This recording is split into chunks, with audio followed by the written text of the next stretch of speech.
Next question. Next question. So just so everyone knows, we're just starting the live stream, so it's gonna, everything will be recorded and Careful what you shared say, on yeah. the internet now. Whatever you say.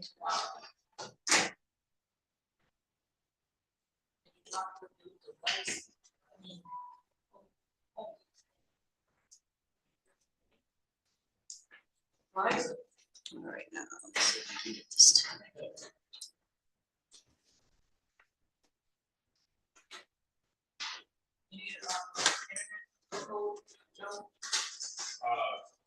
My phone's active, so I guess I don't.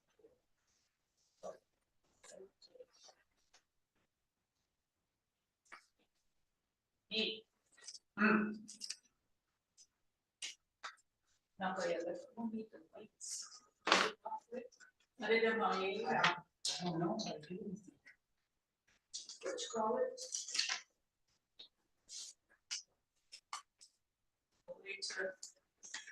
Phone them down. Yeah. I don't know if there is or not. Is there? I don't know. We need water for coffee? Okay, I have this. That's a really good stuff.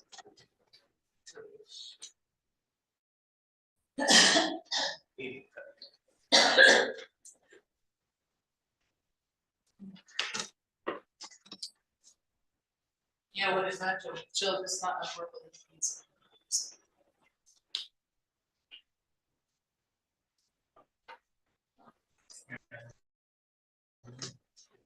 Offer on you.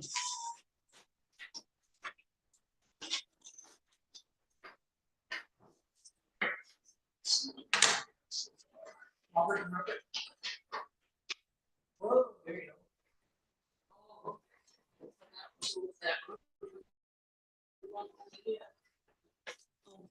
Much better. I need a little more light. Well, yeah, you need a little bit more light on Newell's side, but not. I have no idea. A Go better. little bit better, yeah. There you go. Yep. So, Zeke, Sandra, Robert, Isaac, and Warren Boss.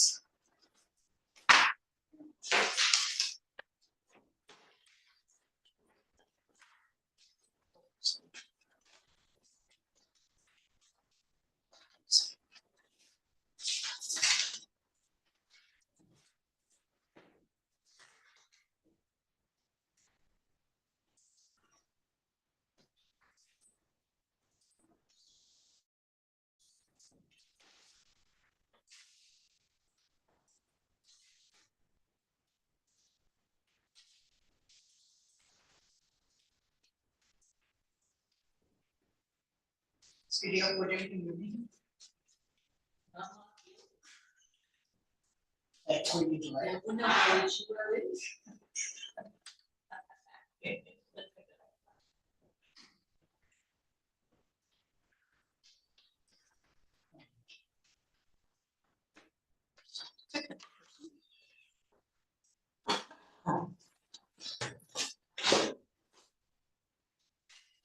Some extra jingles.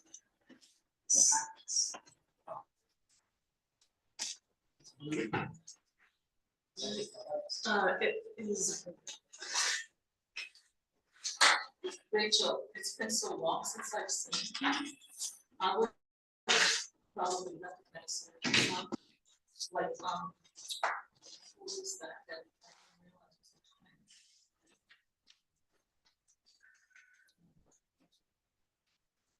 her. Sarah. Wu. Sarah Wu. Yeah, I didn't know she had a tent. And I saw her in Bolton for the hotel, it must have been, yes, yes. She comes over and gives me a hug, I said, oh my God. And then somebody comes up with her, just like her.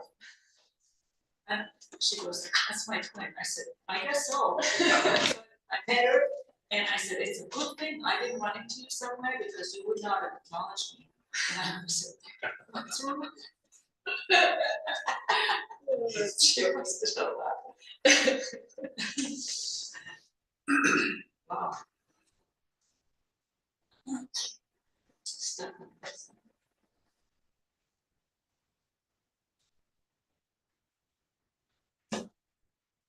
Yeah.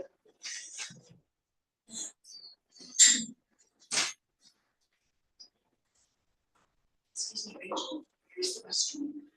Upstairs. Yeah, it's upstairs. Way down the hall. Yeah, that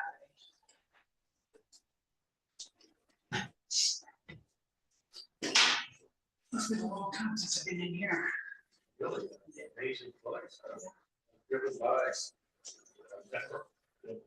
Yeah, we should have some classes. and- Quite a display. So where'd you come from today? Empty. Enfield, oh, okay, yeah, that's a little ride. Yeah, nice ride Yeah. today. They were going for, you know, rain. Route 6, Thompson. Yeah. And, there's, It's a shortcut. yeah, Stedman Road? what's that? Stedman Road, you mean? Yeah, yeah. Well, through by the lakes. and Probably good, you know. Yeah, Get that little, see that place in there. Jack's Snack Shack. Jack's Snack Shack. Oh, right. It's closed? Yeah, they closed. Business firm, but I think they sold it, actually. I think the house. Oh, Burned. They burned, so they opened the business back up. Was sold, they opened it, and they lost the house. Right. I've run out Oh, cool. from I township, run my ETV out there. run from township over to, maybe, Oh, my God. well, back when I was on. Yeah, back from Enfield. Back way. Right.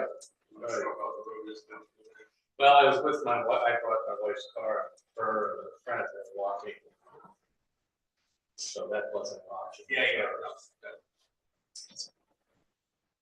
Do you lose Robert? Oh. Check away. Lily's Isaac. Oh, Sam, oh, Zeke. Zeke, yes, sorry. He was on there. There it is. Yeah, we have a forum. We did. We'll do it again. Yeah.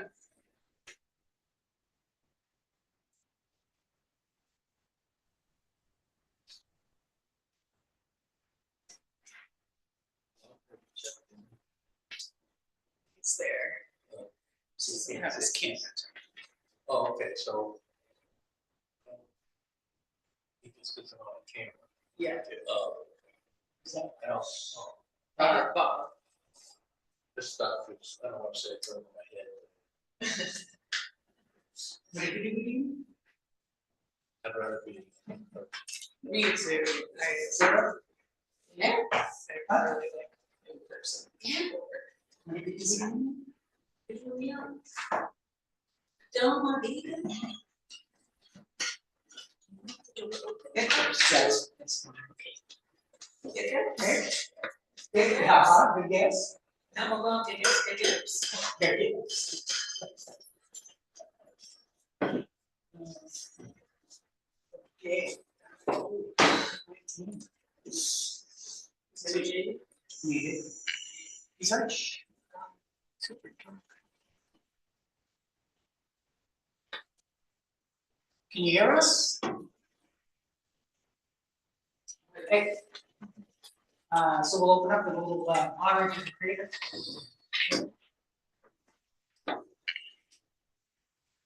Выводить введение воспоминаний на писка по-моему, как люди были на это группе люди, они даже скипнули.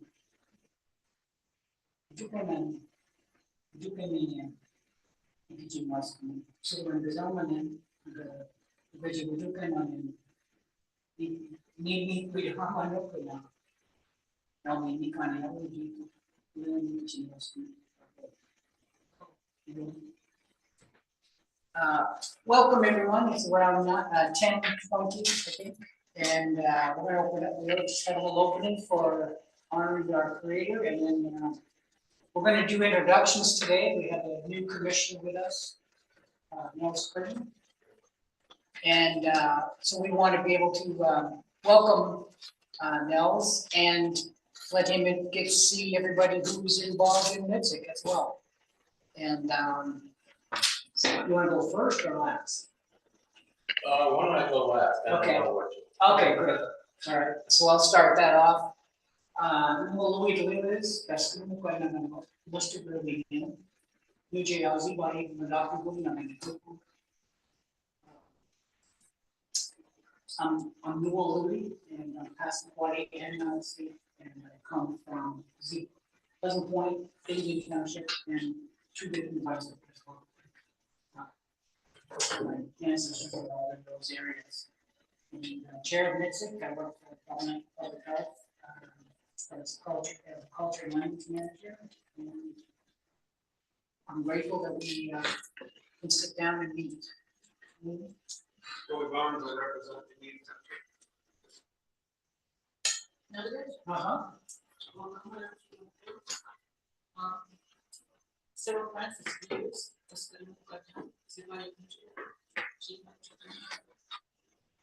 my name is Cyril Francis, I'm from Zubali, Pleasant Point, I'm Passamaquoddy, and I'm from New Jersey. And I work for American Public Health and Wellness. And I'm here because no one sent out an invitation. I saw it, I don't know, I didn't know anything about it, but I thought I'd come check it out. So here I am. Well, Bill Frankfurt, new member, retired, used to work for Fish and Wildlife. Looking forward to,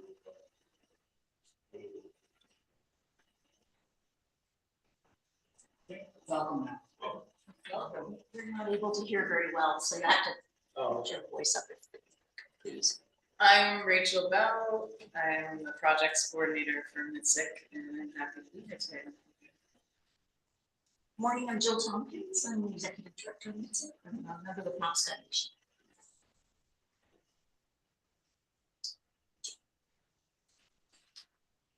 And then do we want to have the people on the Zoom? Yes, please. Mr. Checkaway. Good morning, everybody. I've got the same problem Darren does. The sound is kind of kicking in and out. If it helps, I see. I guess I'm getting the audio through Jill.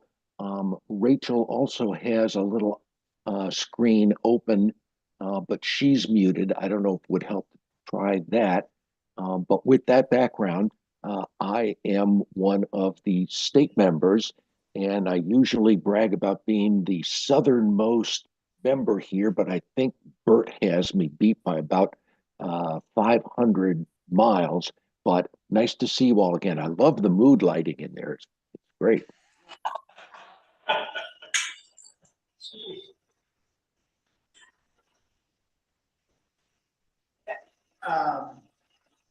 Mr.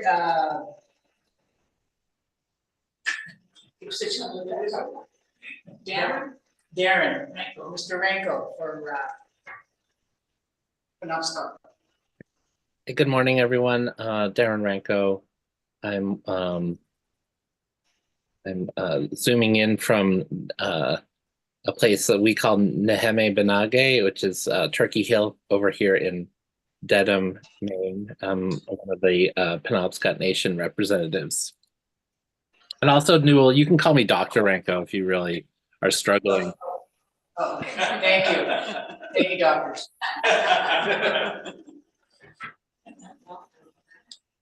Darren, I thought you would have drove up here to show up. Busy day. Mr. Bolges. At least you didn't call me sir. Anyhow, good morning, everyone. I'm Bert Polchis. I'm Penobscot and Maliseet, but representing the Penobscot Nation here on this commission. And I'd like to welcome Nels to this commission, and I look forward to doing some work together. Holy one. All right, and I see Zeke up there as well. Hey everyone, good morning. Zeke Croft McDonald. I'm from Wolastoqey, from Holton Band and Maliseet Indians, and I also serve as a tribal ambassador for HBMI.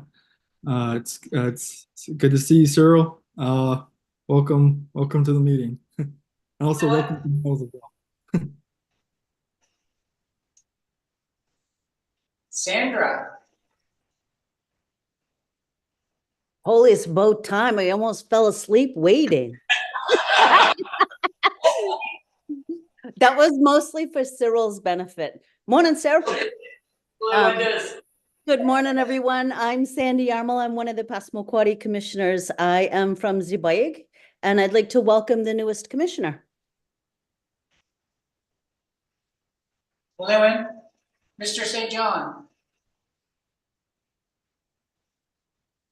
I'm Sam St. John, the other Wolastoqey commissioner from the Holton Band of Maliseet Indians, and I'm a water resources technician for the tribe as well. Lewin. That's everyone. I missed them. Right.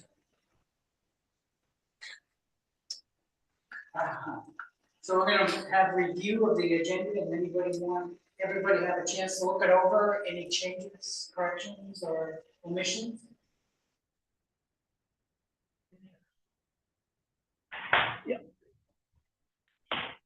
Does that sound any better?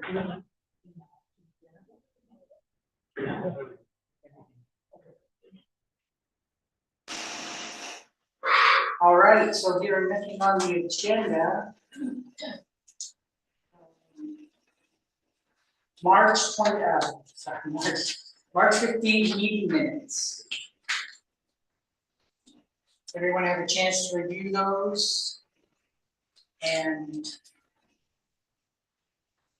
see any changes that need to happen?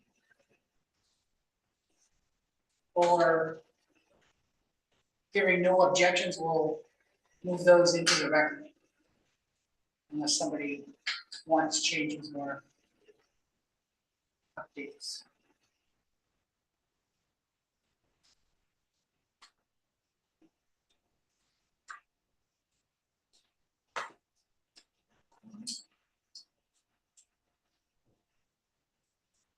Yes. Yes. Okay, sorry.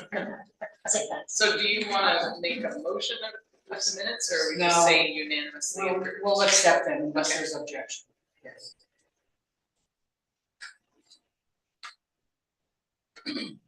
Lewin.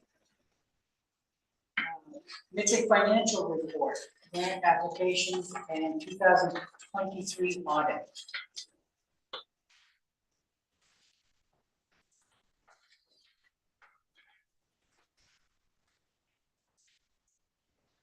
Well, I guess that's me. Mm-hmm. And first of all, I'd like to apologize for being late today. Poor Rachel's car broke down, and it turns out that getting this meeting set up really is a two-person job. So she's indispensable. So I do apologize for that. We'll get this nailed down, but one of the things that we're trying to do is to have the meeting close to the reservations, if not on the reservation. And so that's why we end up bringing our own equipment and getting set up sometimes in strange places. Not that this is a strange place, but it's not familiar to us. So I just want to apologize for that. So MITSC is doing very well in terms of its finances. We are on track on page 6. This budget is a little bit reorganized from when Paul Tebow was the managing director. I worked with Pat, our bookkeeper, to sort of try to organize it in such a way that it would be easier to apply for grants and you have to talk to the state so that the categories are consistent with what they use.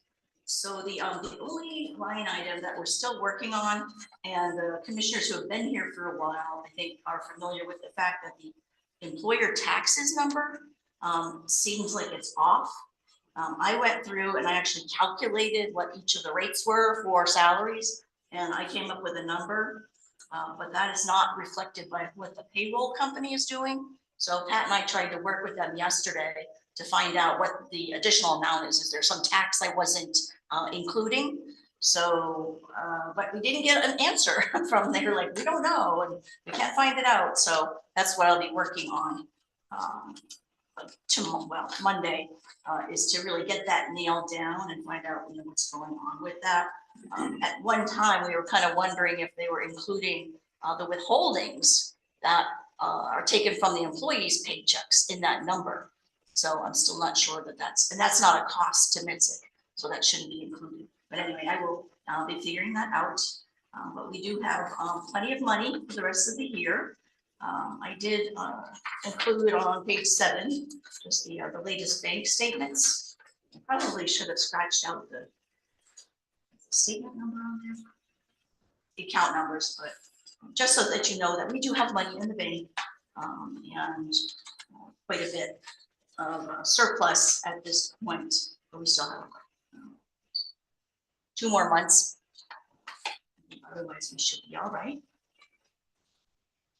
So I guess if you have any questions, I'm happy to answer them.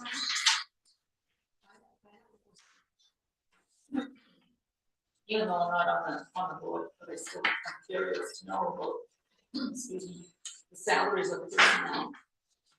There's an over budget of 74 grand, how do you compensate for that? That's a good question.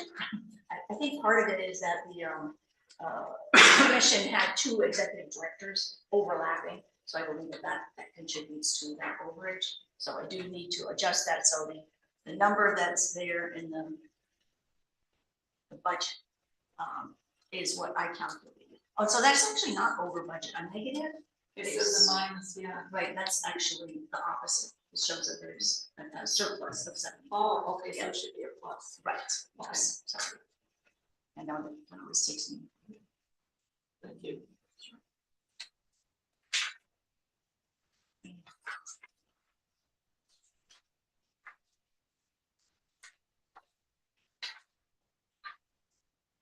So this report basically shows you what we received for funding from the state. MITSC did receive an increase in the last biennial budget. Also includes the tribal, I like to call them contributions. They're listed here as assessments. So those are funds that each of the tribes that are members of MITSC contribute. And then we have a little bit of miscellaneous income, and that was a donation by Hancock Lumber to produce extra copies of the C-Run report. And then Rachel was at the Common Ground Fair last summer, and she'll return this summer. And we actually sold copies of C-Run. And so a little bit of money came from that.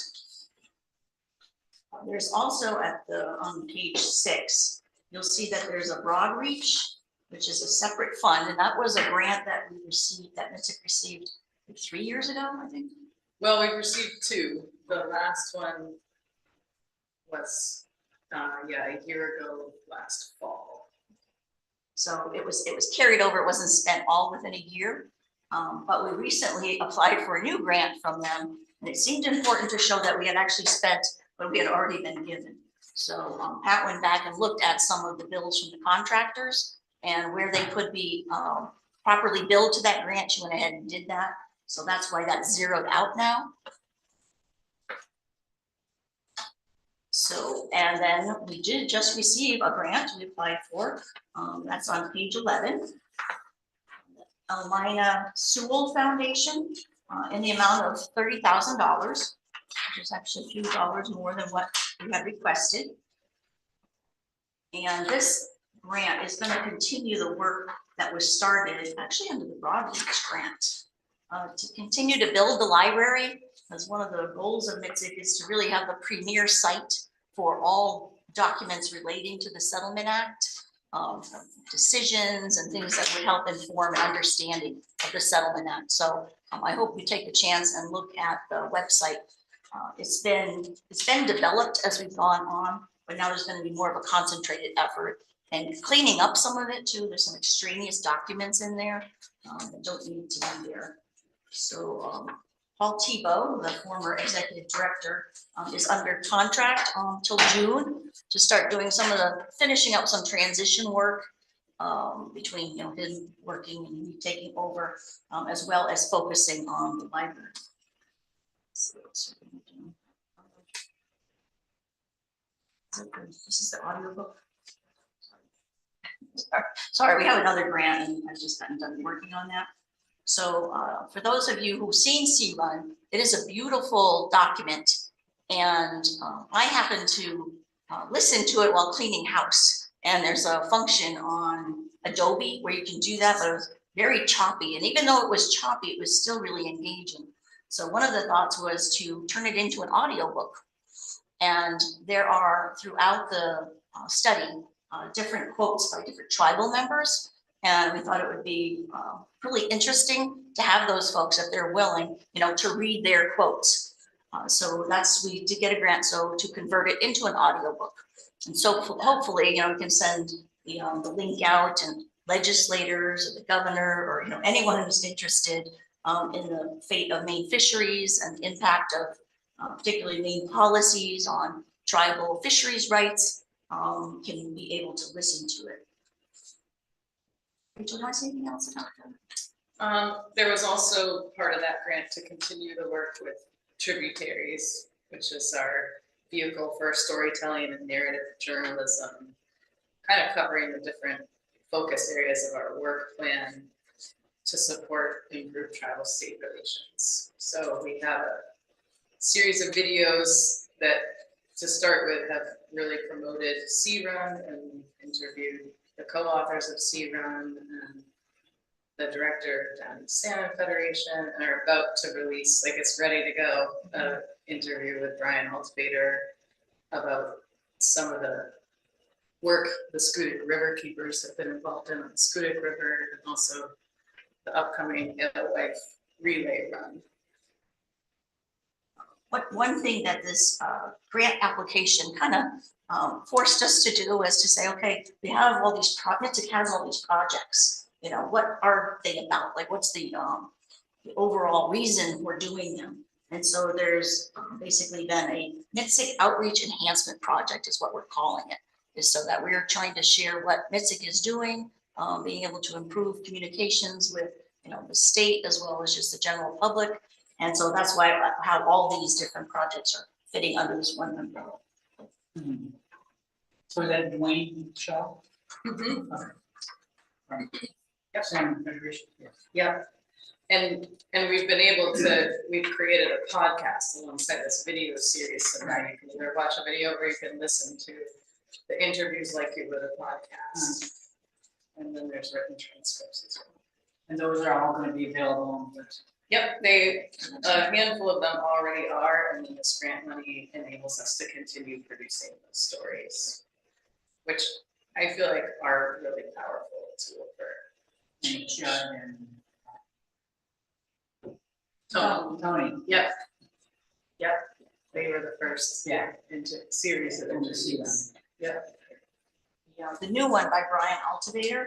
It is really interesting, and we thought about showing it to you today, but it takes about 20 minutes. So I don't know if we have time or over lunch, maybe that's something we can do.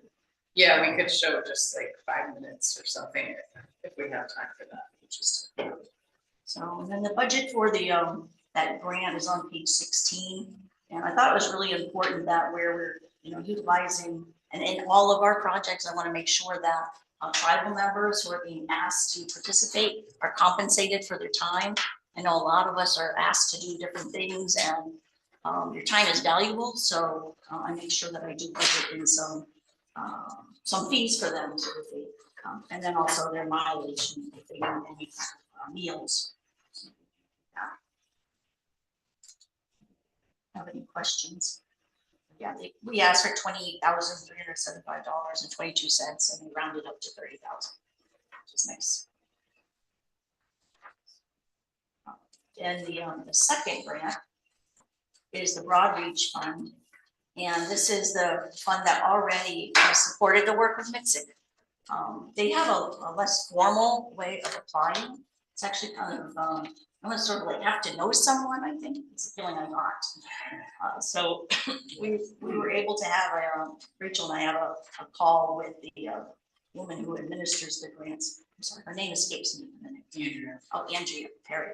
And she was very excited by the idea of us doing a Wabanaki cultural competency training. And the impetus for that was a commitment that I believe MITSC may have made to Jerry Reed in the governor's office to help the state to implement the Tribal State Collaboration Act.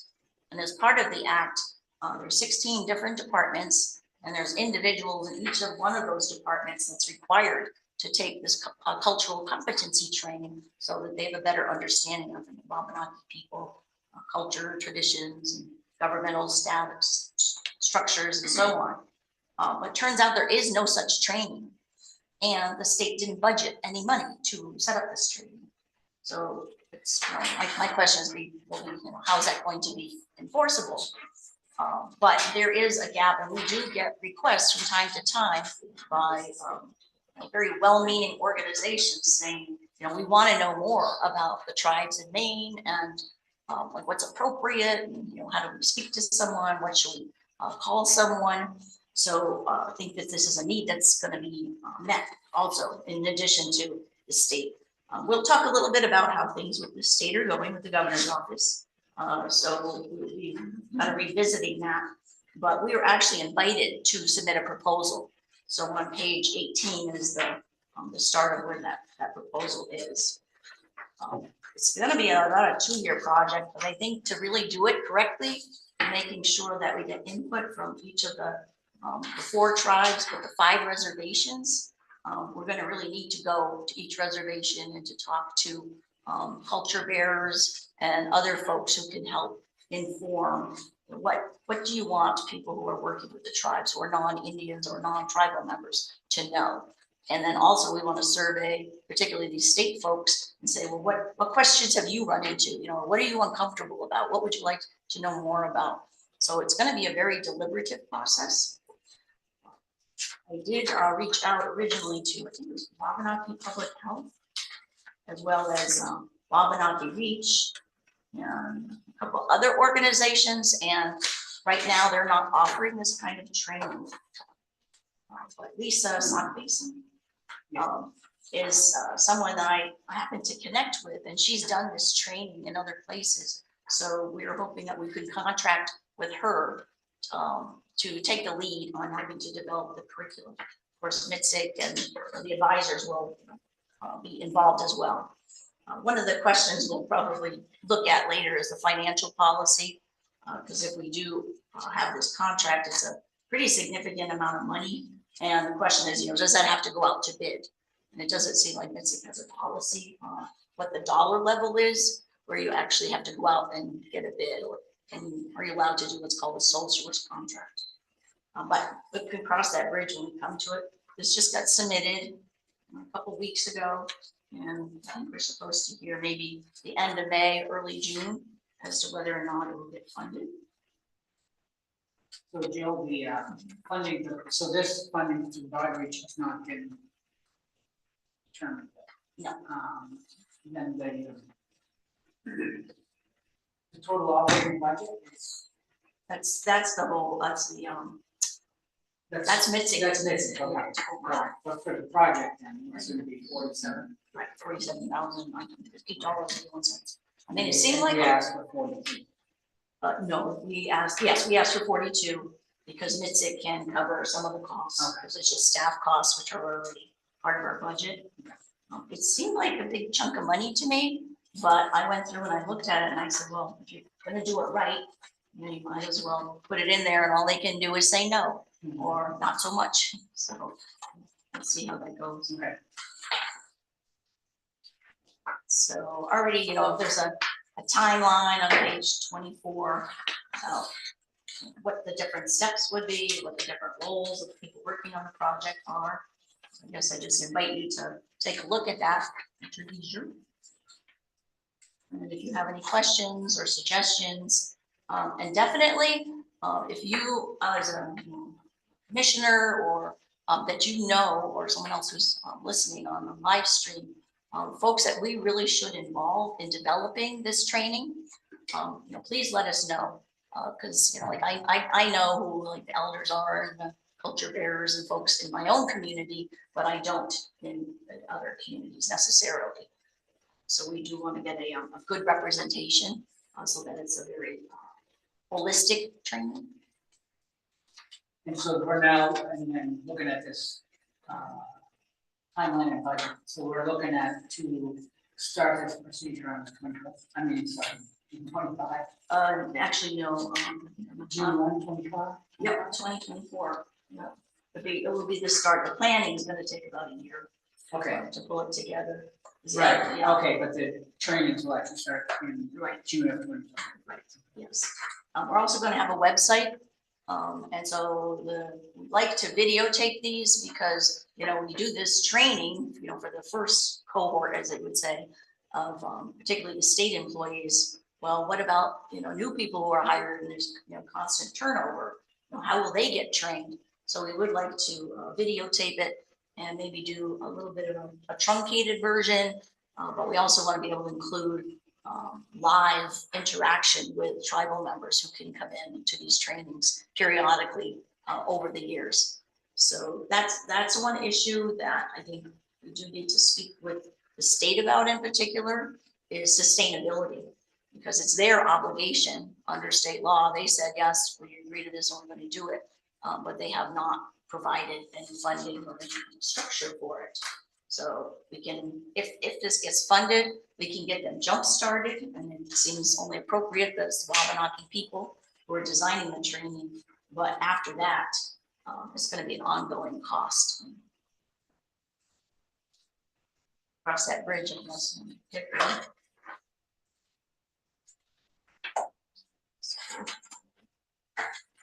So we will have if we get that grant, we'll definitely have our hands full. Two additional projects. We recently completed the audit for fiscal year 2023. Pat did a tremendous amount of work working with the auditors. It is a totally clean audit. One of the things we're going to look at is it seemed like they had her doing a tremendous amount of scanning documents, and things like bank statements that you would thought they could just go online and look for them. They wanted them printed out and scanned and uploaded into their portal. So I'm going to be, talking to them and finding out about why there's this cumbersome process. Seems like it's extra busy work, and Pat doesn't really need to be spending her time doing that. But I also don't know what the audit standards are, so we'll be looking at that. I believe that we've used this auditor for a number of years. And I think it's the same auditor Penobscot Nation uses. So one of the strengths they have is that they are used to doing a government audit as well as grant auditing. Oh yes, yeah, we do have the full copies, and I only included a few sample pages. If you would like me to send you the PDF, I'd be happy to do that. And then we do have bound copies, 4 or 5 here. So if you're having difficulty sleeping, this would be something good for you to read. I did actually, it was kind of interesting process because I had it, I worked for a tax accounting firm, but I wasn't on the audit side. So this is the first audit I've had to read really closely. And there was some language in there that I was like, what is this? And they're like, oh, that's just boilerplate. And I was like, well, I don't like it. It doesn't, it doesn't give a good impression.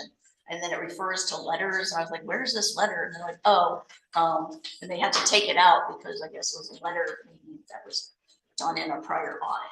So it was an interesting experience. So did they have findings that are in the book, or did they have any, I don't know what they call Material findings. Yeah. Yeah, there were no negative material findings. Everything, every expense was able to be matched up with receipts, and it was just, she did a beautiful job. Yeah. She's extremely meticulous and conscientious. So I think this is really a credit to Pat's work. Well, and to Paul too. And we'll get to me to make sure that we're following our own procedures. Yes. Do you have any questions either? Yes, does anybody have any questions on any of that? Any of the financial reports, the grant applications that are one outstanding, grant application one's in hand, or the audit?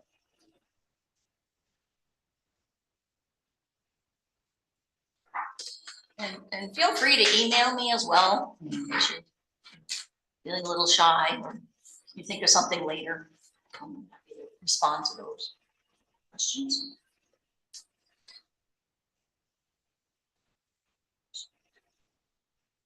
Anyone here? Do we need to do a motion to accept the report? Well, we haven't in the past. I don't know. Yeah, I don't have any. But we done an audit? Yeah, We did. and We did. maybe Bob knows. Is Bob still there? He seems like he was a little involved with some of them. Whoever was on the financial committee. I'm still here, but I didn't hear the question. Are there usually motions for the financial report or for the audit? Do they have to be accepted by the commission? I think we usually approve the financial reports.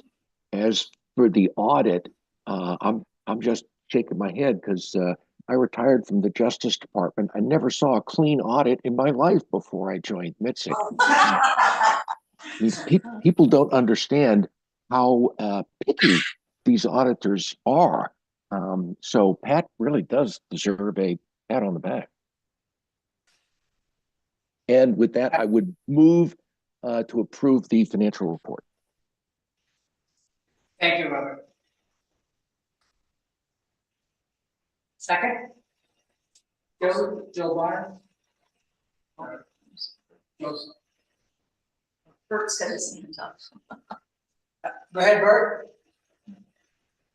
He was second. Actually, I was given the second. That wasn't a Jeep Wave, but you know.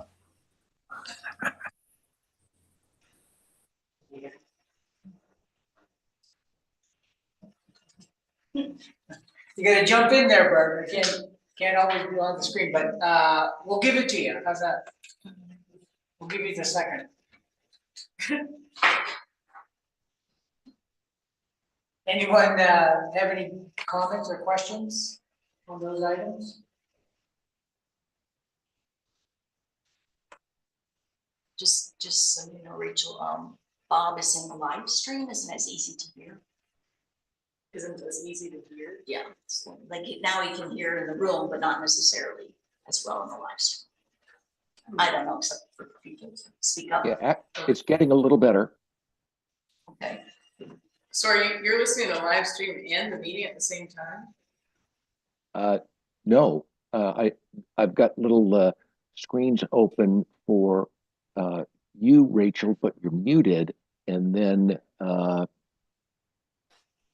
Jill. I've got a slightly different view from Jill, and I think that's where the audio is coming from. But no, I'm not listening to the live stream. Okay. Yeah, I have to be muted or it will create an echo with Jill's computer. So we can only have the sound on one of them. Got it. I can hear you loud and clear. Good. Not to get too much into the weeds, but I should have gotten what's called an auto track webcam, so it would follow, everybody when someone's speaking, it focuses right on them. But unfortunately, I've got something called an auto focus, which doesn't do that function. So for the next meeting, we'll have one that tracks, and we can only use one laptop at that point and be less complicated. Okay, so we had a motion by Robert Checkaway and a second by Robert Fulches. Thinking about his name. And I didn't hear any comments or questions on the motion, so. All in favor?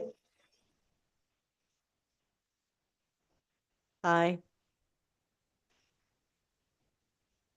Okay, we're all in agreement. Thank you.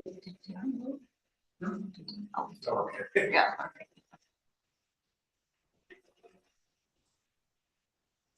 Um,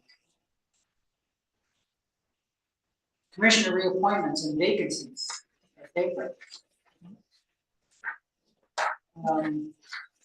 We still do have some vacancies, and I want to just extend my gratitude for Sandra for hanging in there as well, in the interim for Zibai. We are in search for a Zibai commissioner.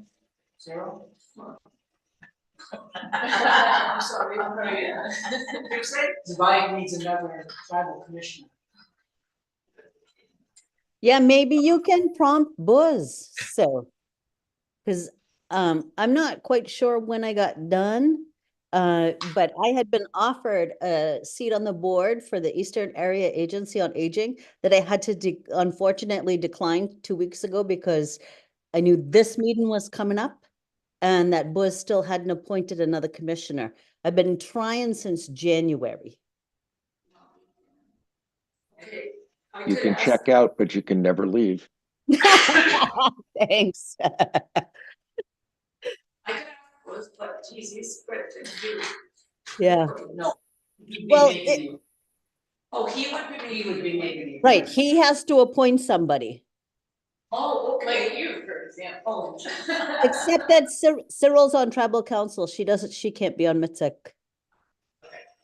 But to be honest, at this point, because I missed that opportunity, I guess I got nowhere else to go. So I don't know if you guys would still have me at this point since I tried to run away from you. Oh, yeah, no, we'll keep you. I'll come back. I'll come back to finish out this next one. We'll keep you, Sandy. Thank you, Brad. That's wonderful. That's Write great. that down. I'll shoot out a message to Chief Bassett now. Okay. Okay, so this doesn't show the appointment dates or expiration. Page, yeah, we're on page 37. Yeah, no, I didn't show the expiration, I just said when they were appointed. What about with one? So- Oh, she's council too. Yeah. So Sandy was reappointed to a 3-year term on February 7th of this year. But then she, at the same time, that kind of crossed with her resignation. But if Sandy withdraws her resignation, then we're good, I think. Excellent.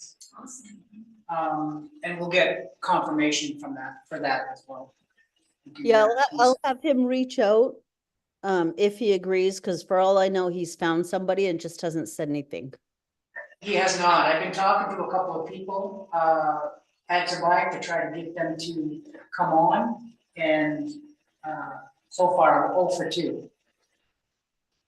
Yeah, well, as soon as he lets me know, I'll shoot out an email to you, Newell, and copy you, Jill, on it.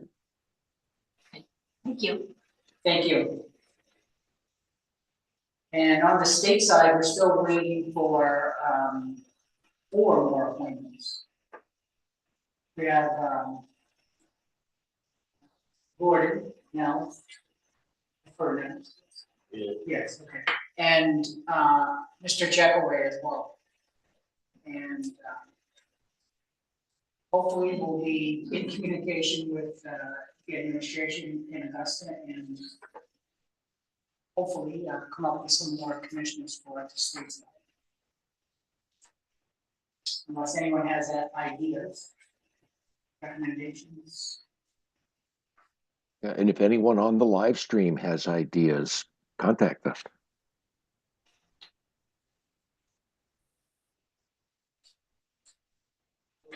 Are you waiting for a meeting with the governor?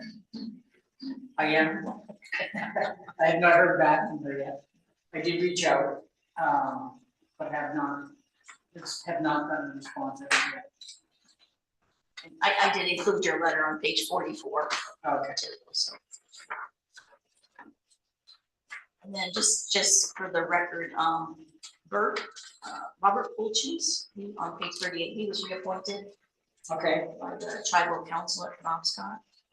And then Joey was reappointed.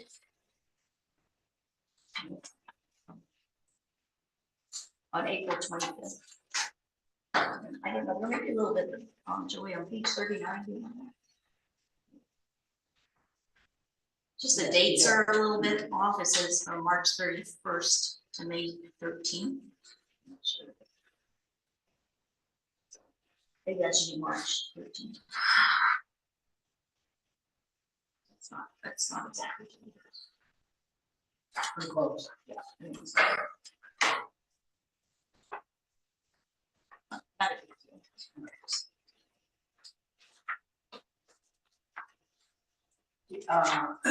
So did you have more on commissioners?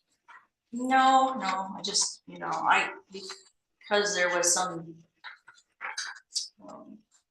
disagreement about the nominees that the governor had put forward. I just made a record of all those conversations and what happened and so on. Okay. Just for future reference, so I included that. But I don't know that we need to rehash it. I mean, the bottom line is that the Judiciary Committee did table two nominees, and then the governor withdrew her nominations.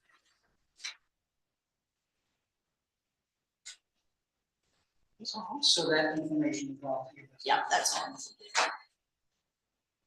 And then a copy of the letter asking for consultation. Yes.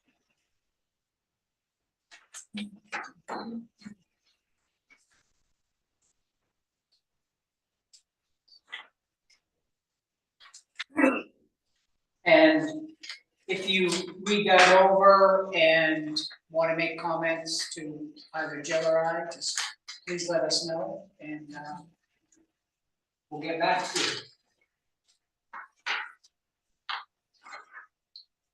All right, and, so Commissioner. Review of travel bills. 151st.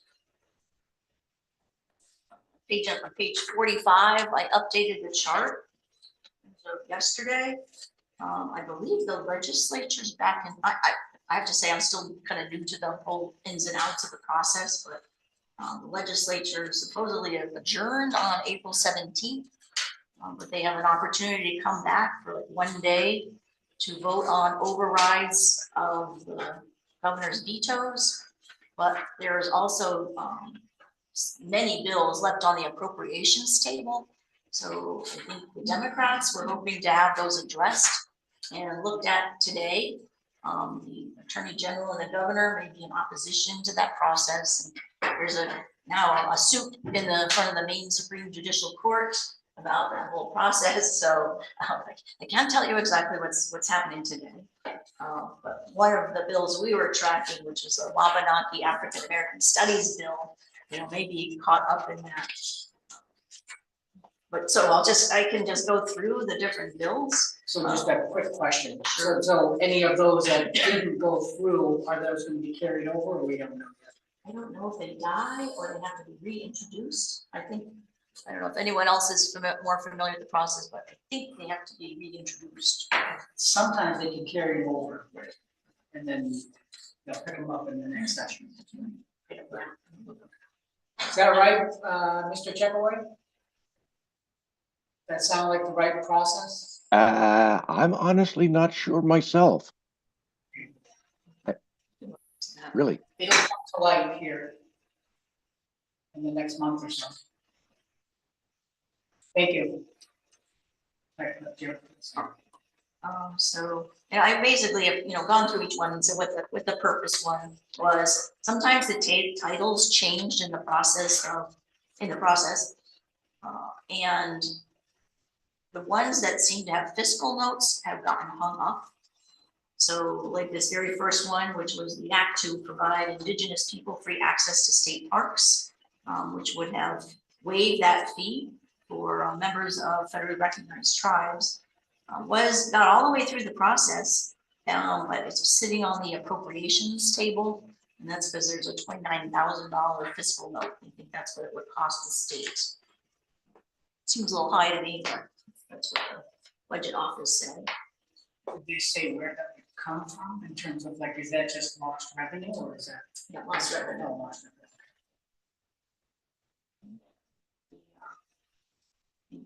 The next bill, the act to set aside funds from the federal block grants for certain communities, that was withdrawn back in January. Seemed like there was much support for that. And the next one again is the act to review state lands and waterways that have sacred, traditional, or other significance to Wabanaki people. That was to establish a commission to review the lands and identify those lands that have sacred, traditional, or other significance to the tribes, and to develop a process to return the land and waterways to the tribes. So pretty favorable votes, as you see in the Senate, 23-10, and the House vote was 80-67. But it is also sitting on the appropriations table, because I'm sure that that has I don't know what the price tag would be for that, but I don't know that they know either, because they haven't identified the lands, what the cost would be. So that's still pending, and I will look into that issue of what happens, do bills get carried over or have to be reintroduced? It's only a small percentage of bills that get proposed actually get passed and make it through the process. The next one is the act to provide funds to the Maine Indian Education School District. That was to provide $350,000 yearly to the Maine Indian Education School District to develop and implement a Wabanaki-centered curriculum for Native American high school students. And again, that passed the House and Senate, but it's also sitting on the appropriations table because it has that $350,000 tag. So,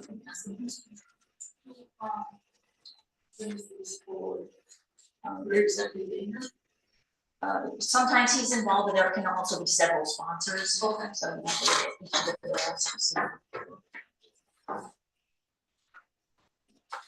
And I'm not sure it's on here. I think there was actually another bill that was to provide funding to teach Wabanaki, to add a track. I don't know what happened to that, but that folded into this. Or, For Answer. no, that's on the Wabanaki Studies and African American Studies, but there seemed like there maybe was another bill. I haven't seen what happened to it.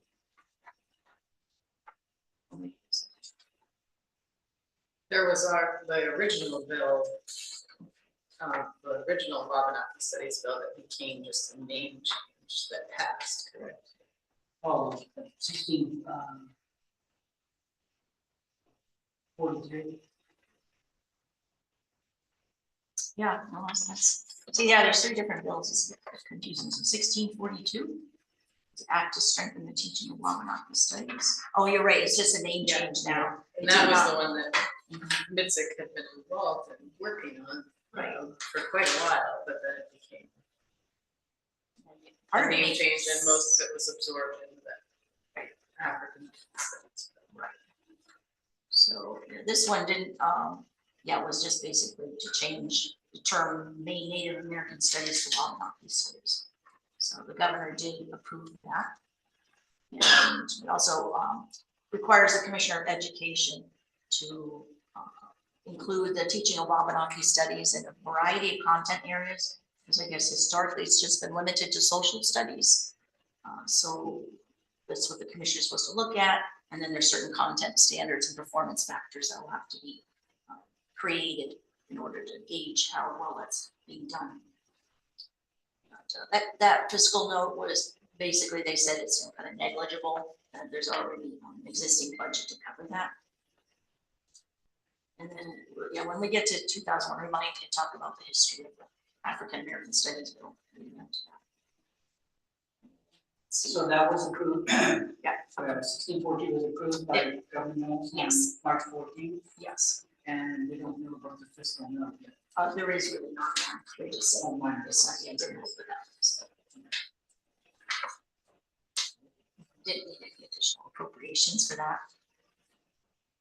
And Next one, 1667, act regarding recommendations for changing place names in the state. This was approved by the House and got to the Senate, ended up on the appropriations table. This would establish a position of the State Names Authority that would be a liaison to the Department of the Interior and the U.S. Geological Survey. Should be geologic, I think. And on to make recommendations for renaming certain features in Maine, perhaps if they have racist or negative names, to look at that. And then there would be an advisory board that would work to advise that new authority. So this had a fiscal note. And I'm not sure why it's such a small amount, because I actually think this authority would be, and maybe it's not a new position, they would just designate someone within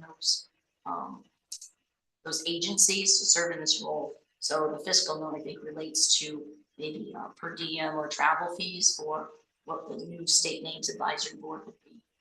So it wasn't a huge fiscal note, but still, this bill is hung up on appropriations. It does sound like a new board, though, yes. It is, yeah, it is a new board. Names advisory board.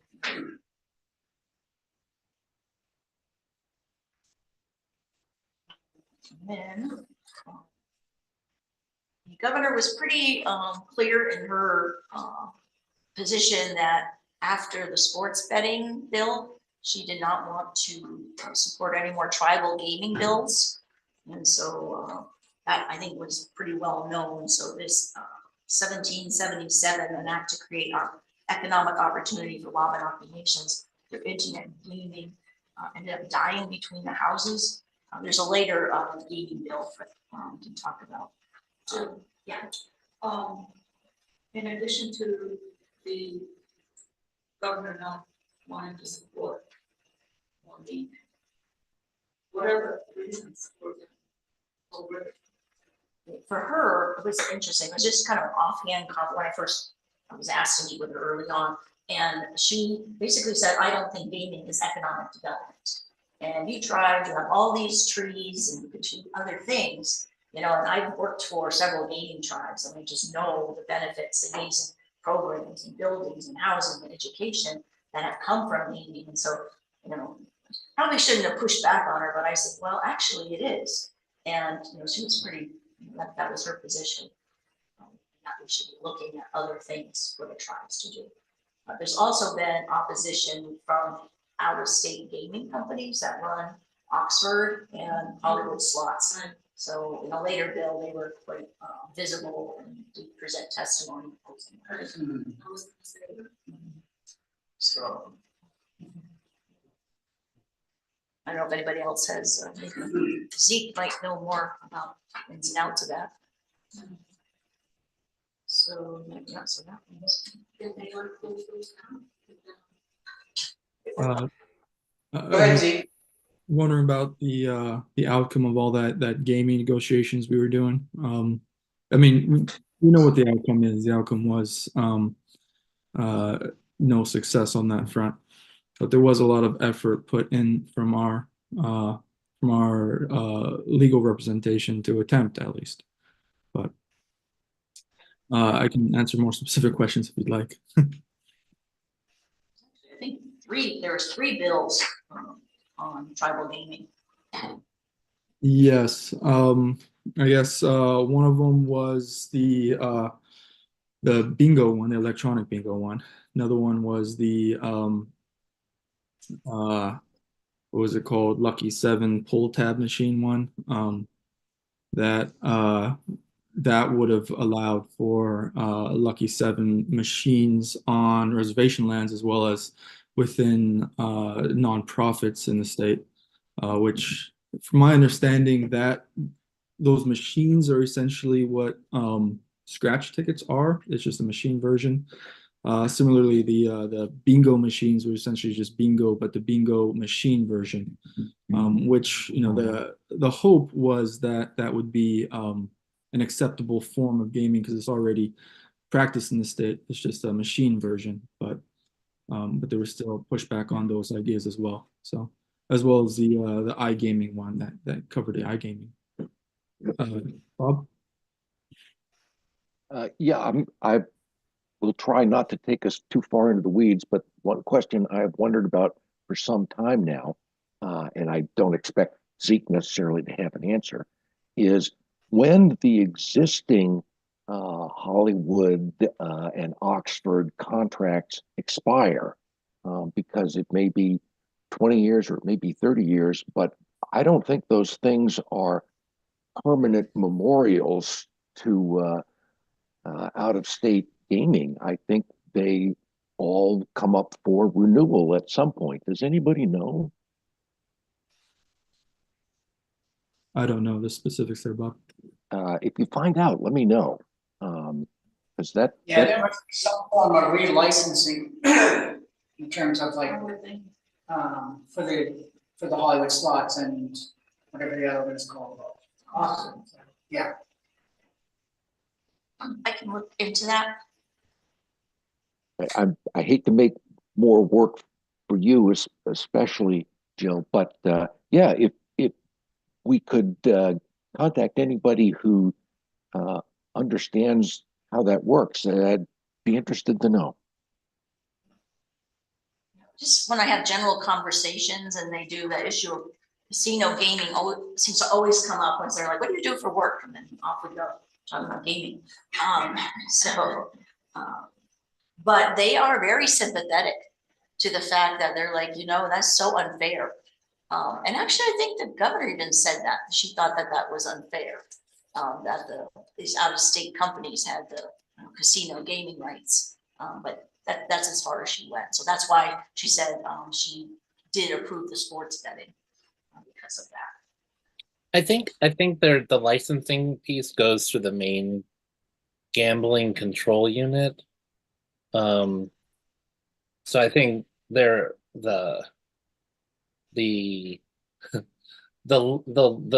law that allowed for those two casinos is separate from the licensing, which is I think the law allows for the main gambling control unit to issue a license for a certain period of time. And the only reason I know that is because I'm on my tribe's gaming, our recent, with the new online piece, Chief Francis asked me to be one of the 3 folks on our, so I had to fill out. The main gambling control unit does like a really deep dive on anyone even associated. It was like an elaborate financial colonoscopy that I had to go through for that.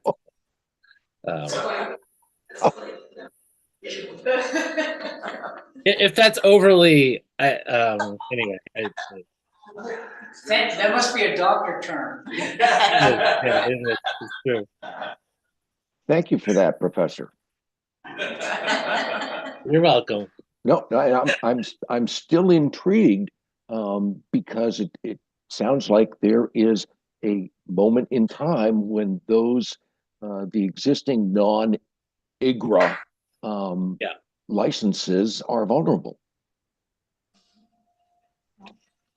Yeah, I think, Jill, even just reaching out to the folks at that unit, the state, they probably have it like easily just like what's in the contracts and the law. Like, I just forget how when the laws were passed that allowed for them to kind of do this and select the vendor.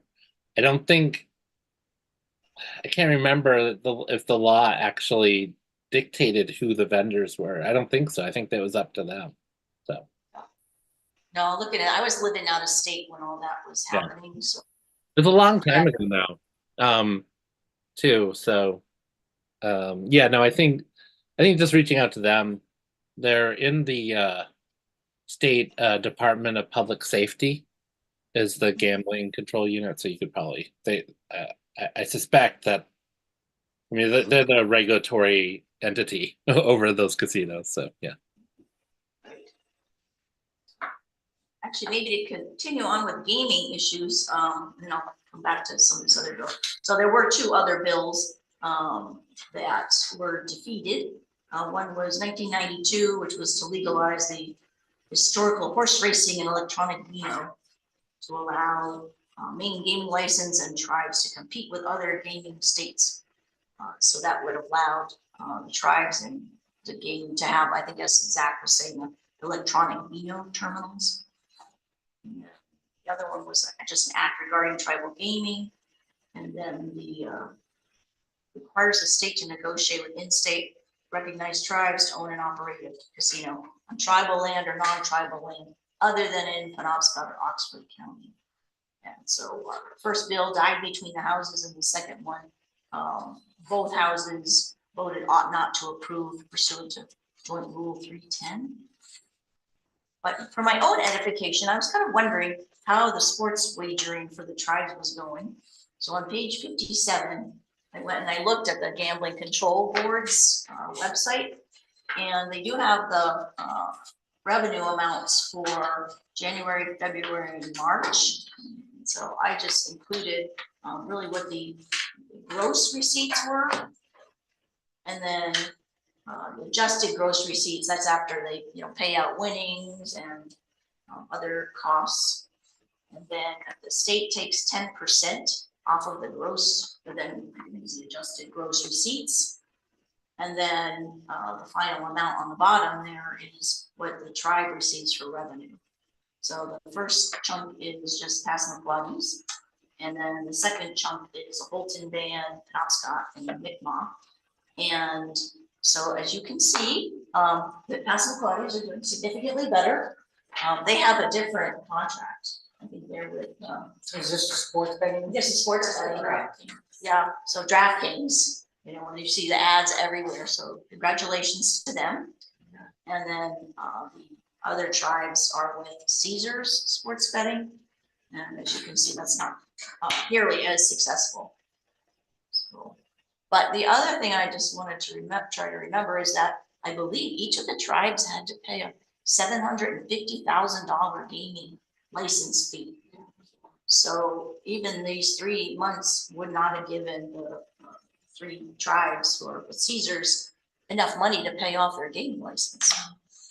We're actually in debt. So we started out in debt. Yeah. Right.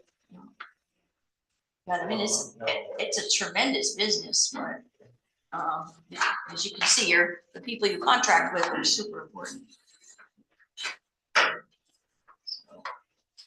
So Darren, maybe we could revisit our contract when it comes up.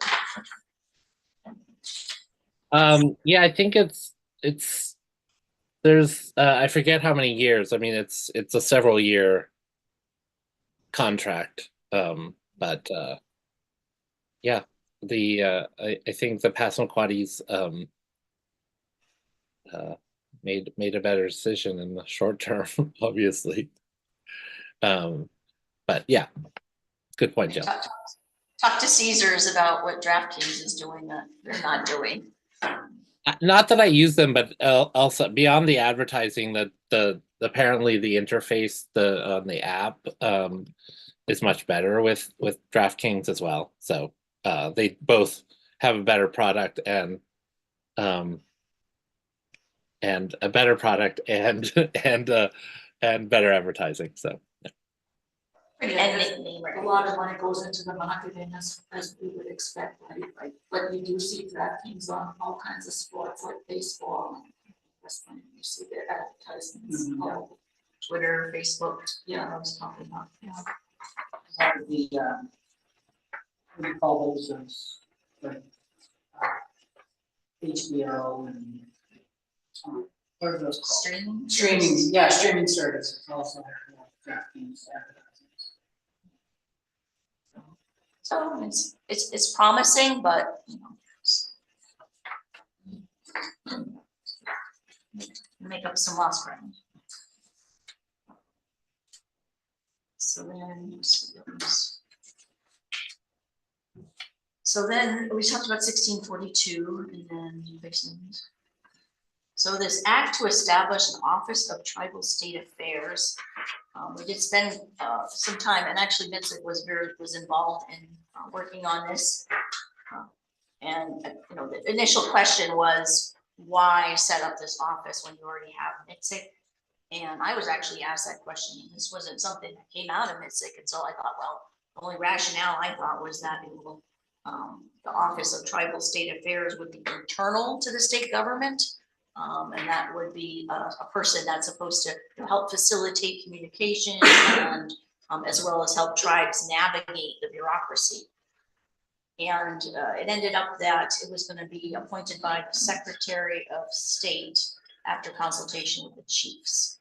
And then there would be a tribal state affairs council that would help to advise this new deputy secretary of state. The House did enact it and the Senate also approved it, but then it was placed on the appropriations table because there's a fiscal note of $108,136 for the first year of this position. And it was an interesting negotiation because originally, I believe the governor's office only wanted this position to be for 2 years. And then the tribes pushed back, I think, especially Chief Francis, and said, well, that's not much of a commitment. So they're like, okay, well, the Judiciary Committee is like, okay, we'll make it a position, but we're only going to fund it for 2 years. And I'm not sure that makes much of a difference, but that's kind of, you know, where it landed. But regardless, now it's sitting on the appropriations table. And then I looked at there was an article, that I put the link there in the Maine Morning Star paper that seemed to think that it was poised to die. So I guess we'll find out what happens with that. Okay, so that's unofficial. Yeah, Yeah, that's that's official. Yeah, it just, Media. right. So we'll find out, I guess. Zeke might know more about Oh, true. these bills. Zeke, do you have any better news? I apologize. I missed the question. I was in the restroom. What was it? We're looking at the act to establish the Office of Tribal State Affairs. Do you know where that's at? Last, the state's website shows is that it's on the appropriations table. Oh, okay. I don't have an update on that. Yeah, I'm sorry, I don't. So if that bill does go through, then MITSC does have the ability to appoint one member to that advisory council. We're supposed to collaborate with that office to promote positive relations. I've never heard the term pocket veto before. Pocket veto? See, the governor, like, she can veto something, and often she'll write a whole statement, like why she's doing it. But if she doesn't really want to come out and make a public statement about it, she has to sign it with a certain number of days. And if she doesn't approve it, it's considered a veto. Or if the bill is still pending at the close of the session and she hasn't approved it, then that's basically the end of it. I think that's my understanding.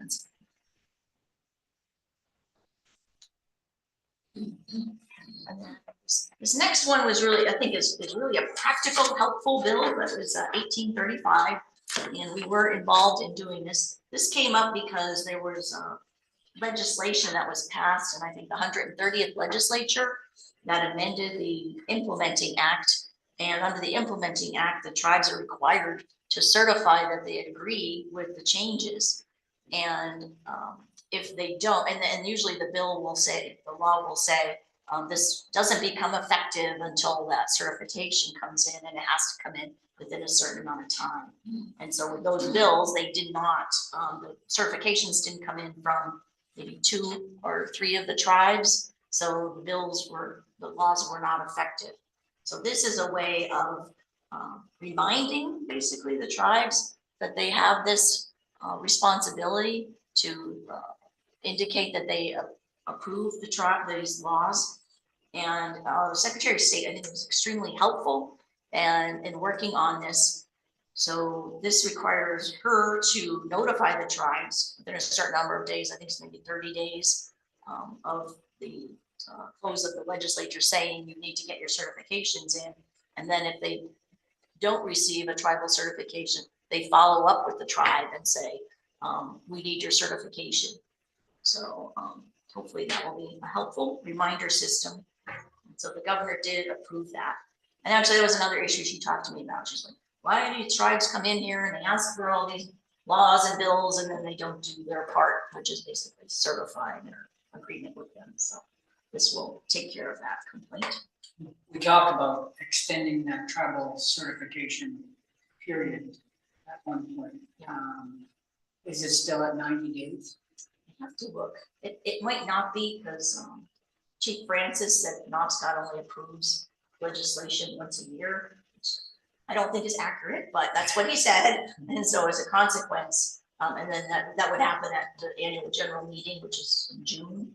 So I think it was extended so that it would give Penobscot a It would chance fall into to that. have the meeting. Yeah, I'd have to look back at the text. We talked about these other two, and then, Yeah, and for lunch, I mean, we'll probably have to take a little bit more of a significant break if we're picking up sandwiches. Yeah. Yeah. Just we'll finish up with the legislation, and then for those of us who are here, we'll take lunch, sandwich orders. And people will have a chance to take a lunch break. I guess. So let's see, this is 2001, and originally this bill started as 1642, and then there was a separate bill addressing African American studies and the mandate to teach that in schools. And over time, the two bills ended up getting blended. And so, and then 1642 just became the name change, and then 2001 is the one with substantive requirements to fund the teaching of African American and Wabanaki studies, establishing the advisory councils for both of those programs, and one blended advisory council. When the law was passed in 2001, there was a council or a commission that was set up for 2 years, and they did a lot of work. And actually, MITSC was really involved, and we have tons of files on proposed curricula and everything. But once the commission's term was done in 2 years, and they did what they were supposed to, there was no follow-up on actually teaching in school. So this will hopefully reinvigorate that council. And then there was a lot of interest in requiring it to be a topic that teachers had to study and pass, basically an exam on in order to get their credentials as a teacher. But I think it was the Department of Education was not that enthusiastic about it. So that ended up getting back down to simply convening a stakeholder group to study the development of an educator credential for African American studies or Wabanaki studies. And that's a fairly short timeline. The state board is supposed to submit their report by January 15th of 2025. So this did pass the House and then the Senate. It's on the appropriations, in the appropriations table. For today. And one thing is that the funding went from, this was a whole interesting thing too, because when we were working on the bill, we were told, do not ask for any money, no fiscal note. And then the Speaker of the House, because it was her bill, she went in and she modified it to ask for $3 million. And so, but that didn't fly. So the Appropriations Committee said, well, we would maybe think about $500,000 for these programs. But again, those are sitting on the appropriations table, and then it's questionable whether they will be addressed or not.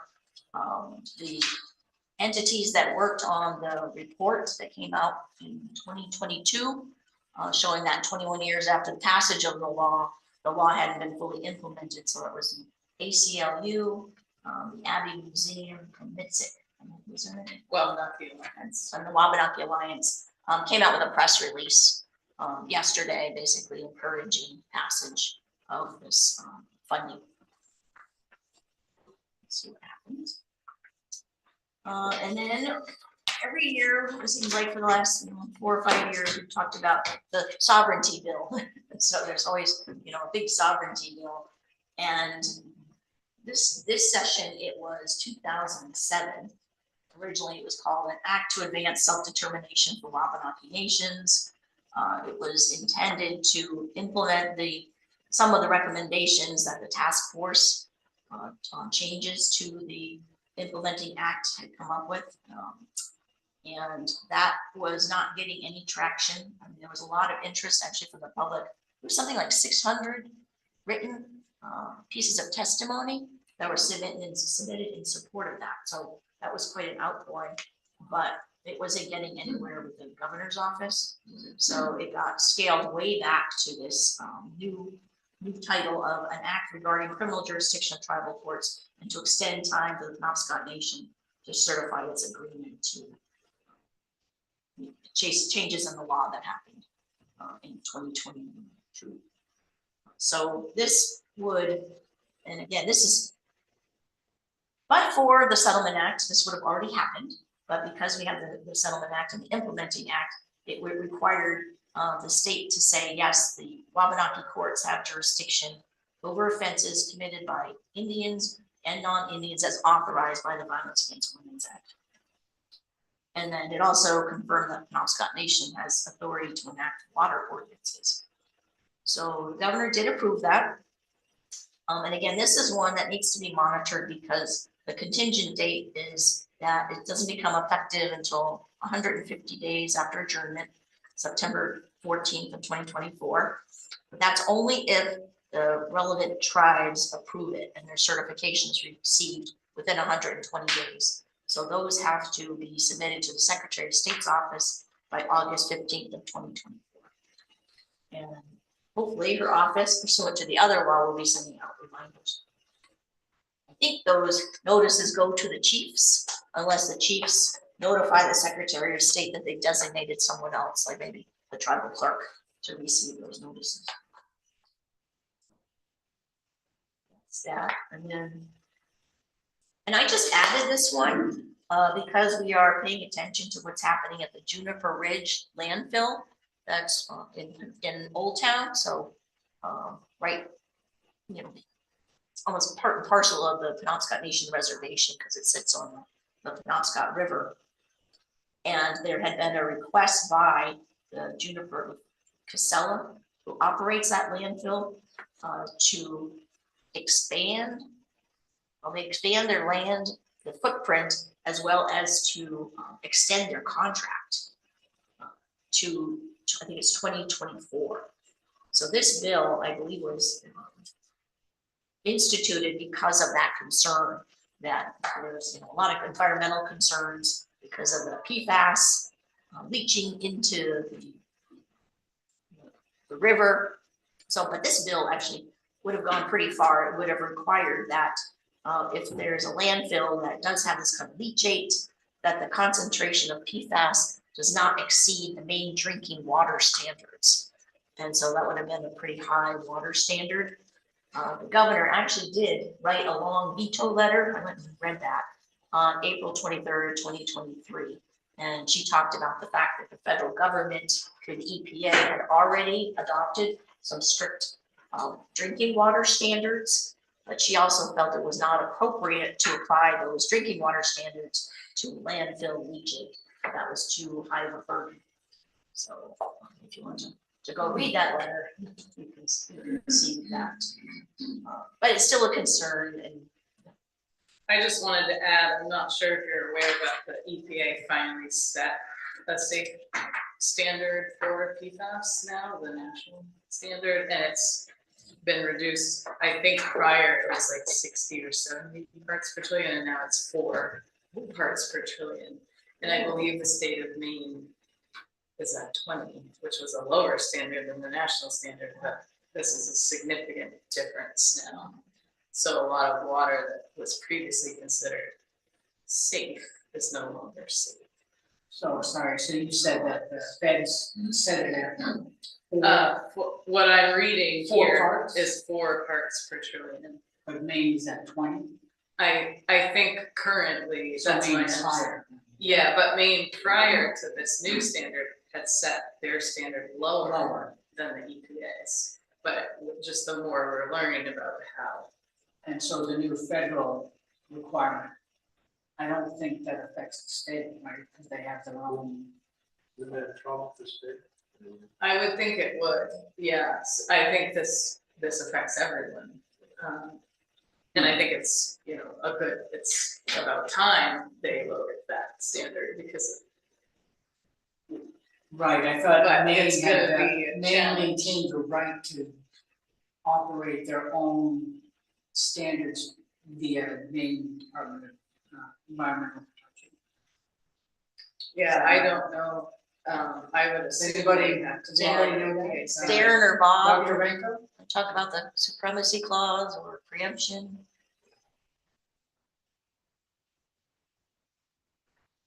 Sorry, what's the question? Does the EPA standard for PFAS, the safe level of PFAS in drinking water, does that, which has authority, the state rules or the federal rules when it comes Well, to? Oh, I'm just going to guess that is absolutely the federal rules. Okay, Darren? that's what I, They supersede otherwise, everything- what's the everything. point? The federal rule is it's a the federal rule sets a minimum standard. But the state has delegated authority, so they can go beyond the federal rule.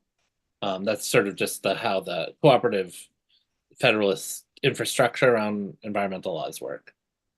Okay, so that, so that now that the feds drop below the state level, the state has to come into compliance.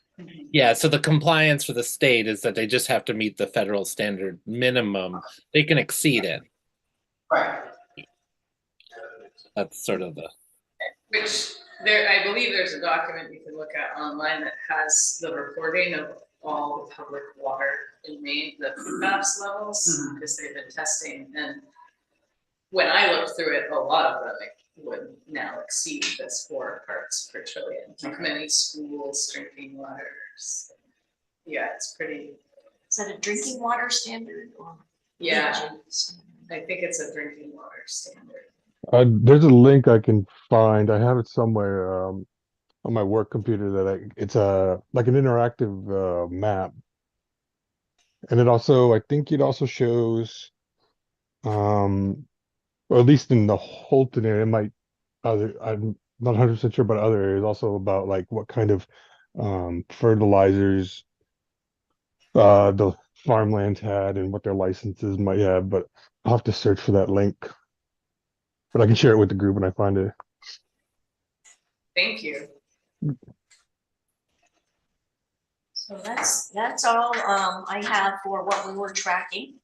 And I will look into the issue of whether the bills that are hung up on appropriations and they weren't fully enacted, if they're carried over or if they have to be reintroduced. What about 2213?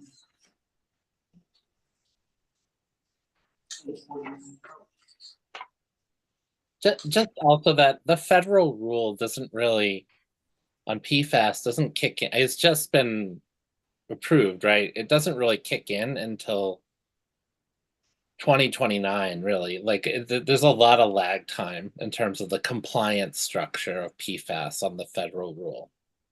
The state rule is already was already supposed to be taking effect. Sorry, just if you guys wanted a deeper dive, I don't know if you do. Well, I think the other, there's another pending issue. I think there's a case in front of the Supreme Court about the Yeah. regulatory authority Yes. of the federal government. Yeah, You know, that's right. On this one in particular, along with other ones, and it's supposed to get rid of Chevron deference. There's a whole thing, as you know. If you took administrative law, Jill. no, but I picked it up along the way. Oh yeah, okay. Thank you. So anyhow, this last bill that's on page 49, this is what I believe Zeke was referring to, was these allowing for licenses to operate these electronic Lucky 7 devices. So it looks like that, and then that also said that the tribes can conduct high stakes bingo games 200 days a year and off reservation, so long you're in a municipality that's adjacent to tribal land or territory where the tribe is authorized to conduct games as approved by the municipality.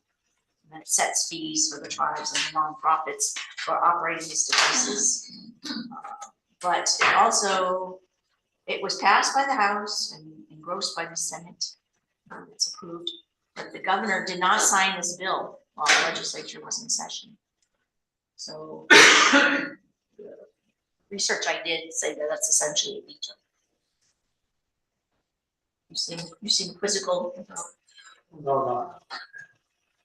I'm just a little confused.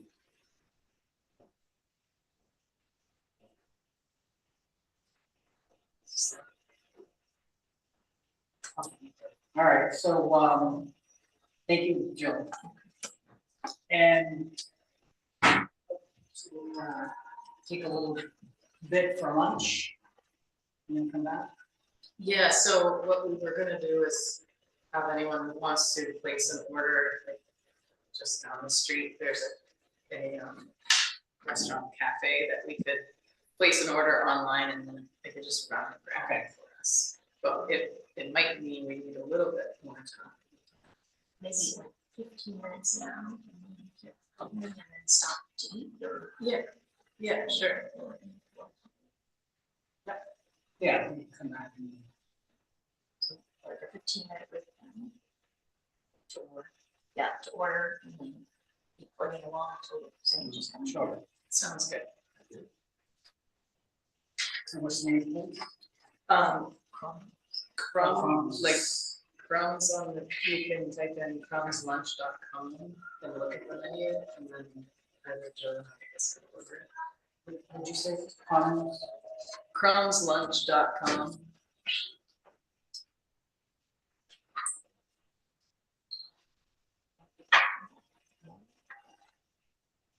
Online? Yeah. And And I think your phone might be jumping on the It Canada time. is, you're jumping on camera. Oh, okay. So it's I'm sure. 11:47. School still says. mine's 11:47. Mine says. I tried to change that last night. It's where you are, these it counts. Oh, If okay. you're on that side of the table, it is. Down this way. You can move swing across the door, so. Yeah. And somebody rescued me. What'd you say, crumbs? I don't know. Crumbslunch.com. If you type that in, it brings you right to the menu, I think. Or maybe you have to click. People online, what's one? Sure. Zoom. Okay, so we're gonna take a 15-minute break here, 15 or 20-minute break here to go to the restroom, order lunch, and then come back and we'll, but why don't we reconvene at 12:10? And so if you want, Jill, you could mute your computer, right? And then I think the live stream will just be quiet for a little bit. How are they gonna deliver mine over here? I'll be right there, Bert. All right, then, I'll have No, coffee yep. ready. Or you just put it in online, they said, and then magically appears. I don't even know how to do that. My wife does that stuff. I don't. Right, so we'll be back with you at 12:10.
Yeah.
I'll be right back, I said, right back.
You can stay there, I'll be right back. I'm going to get the fishing rod, right? I think Grandma said it was the bathroom. Right? Is that what you said? Yeah. Here it is.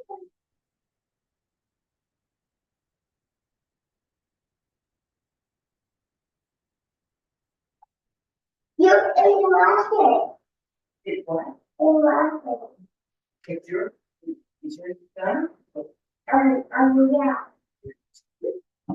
Well, you're never gonna do it, so, but. Yeah, I told you.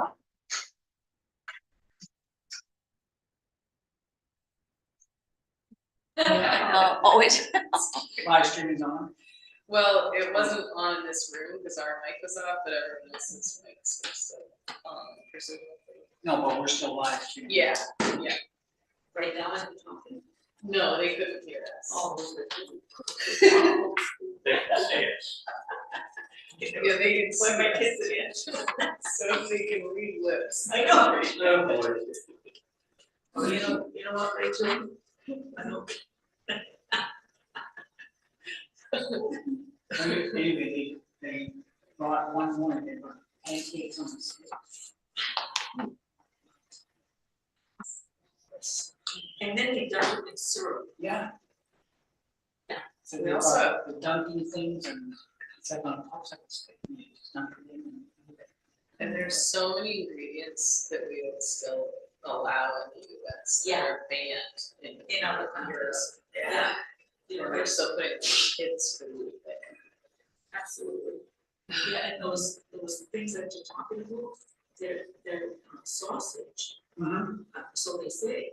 And when they dunk them, you know, they just eat the so-called pancake mix that's around the sausage. It's disgusting. Yeah. They're on a stick. Yeah, Batter, yeah. yeah. They're frozen, they go out frozen and then they eat them. They do sound pretty good, but, you know, no.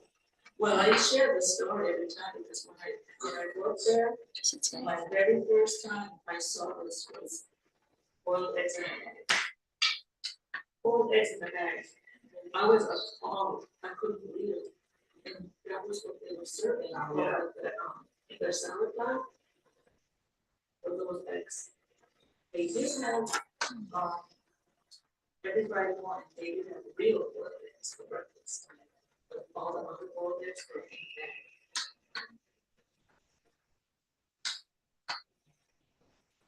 Like a plastic bag. Yeah, yeah, and then we put something in on here or something, yeah. Are we on, the mic is on again, Jill? Yes. Okay. Take a little. Right? I'm not ready to stop.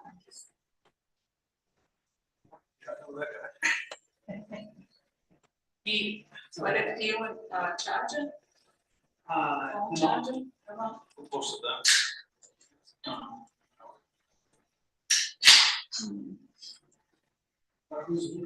I wonder if we could take up Bob's question. It looks like. No. I need the restroom break. 1960s.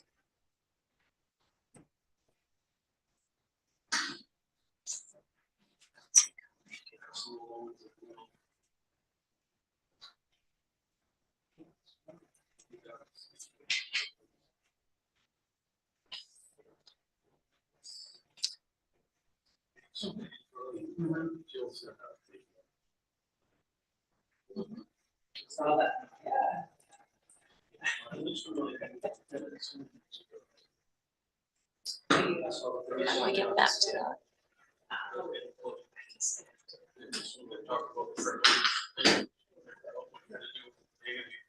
Didn't wanna.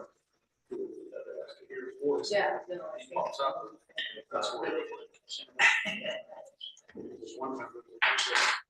You know, that's your high school playoff game. You had a long way to go. Yeah. If you're educated. Yeah.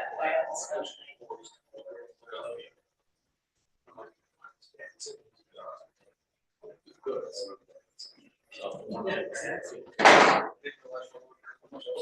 Mhm. You would never said the digits, you always said. Right. We have a lot of. Wait. It was nice to meet. Yeah, it was nice to meet all those folks. But faces were- I can't seem to get Bob's full question back, but. Chat. Bob, are you there? I am. It just takes me a while to find the mute button. Okay, yeah, I'm sorry, I did see your message in the chat, but this might be a good time. Maybe we'll take this a little out of order. Yeah, you had a question before, so we don't forget. You said something about, you'd like to know if Chief Francis and Mulligan testified in Congress lately. Well, no, close, but not quite. I know they did testify, but I only know it from Facebook.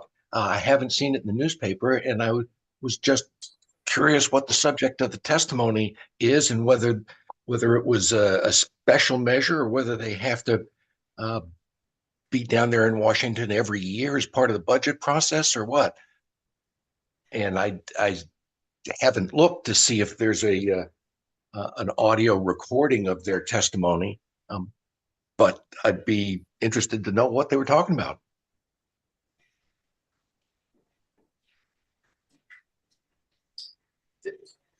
Does anyone know the answer to that question? I don't, but, Zeke, would Zeke have been there? I don't either. Yeah. So sorry, I can't help there. Maybe Right. maybe Scott knows, but I don't. Yeah, I think the blurb I saw on Chief Francis's testimony identified him as president of USET. So that might have been, speaking on behalf of that whole organization. But I thought Mulligan Bryant was also testifying, and that would suggest to me that it was just a Penobscot particular matter.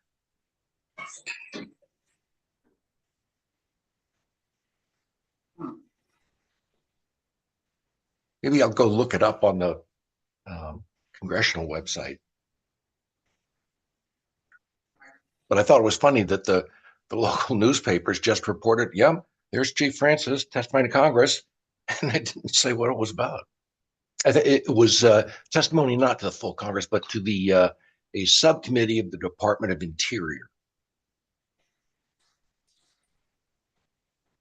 Right. Deb Holland. I don't know. They didn't mention her. I got the I got your link there, Bob, for the testimony. Oh, thank you. I don't know about if Mulligan went down as well. Well, I only know it because I saw it on Facebook. The media would not have let me know. Ooh, I'm not making my brain to get very much. Okay. So I think by the time I get there, it's That's not where Jill is. I think she went. Oh, You don't need it in there. I'm assuming I can get it. Thank you. oh, Oh, I need help. All right. Sounds good. Yeah, I just posted that one too. Thank you. She did. It's yeah, appropriations for interior. No. I think it was focusing on the law enforcement tribal courts stuff. Okay. Yeah. And then I mean kind of referencing even the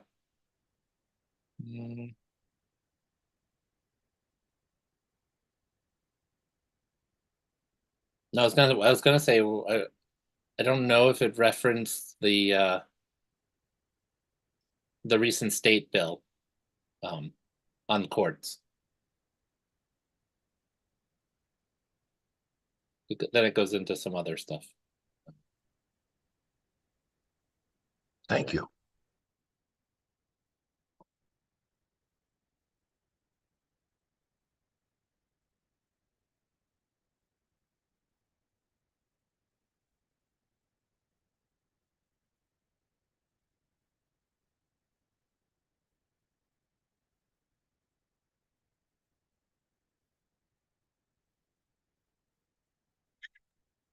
We lost the home office. I'm now the host, so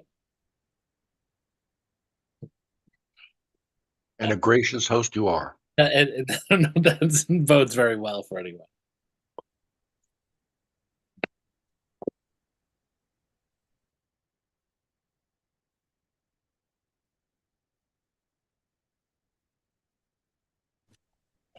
Yeah, it's better that it went to you instead of me.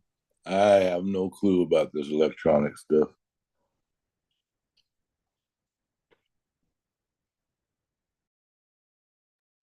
I just noticed looking at the little icons at the bottom of the screen, there's one I never saw before for AI companion. And when I click on that, it says that this is an app within Zoom that will, I guess, allow you to catch up on everything you missed and ask knowledgeable questions. I stay as far away from artificial intelligence as I can.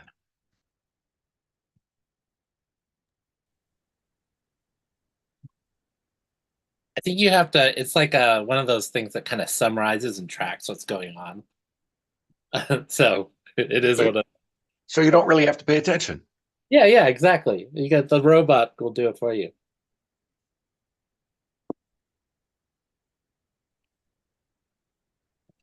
You mean I'm fumbling through all these papers for nothing? Well, not for nothing.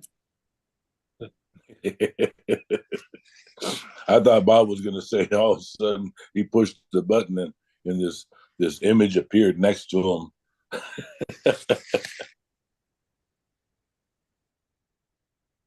Well, it's not far from that. Every once in a while I touch something. Oh, goodness, what is that?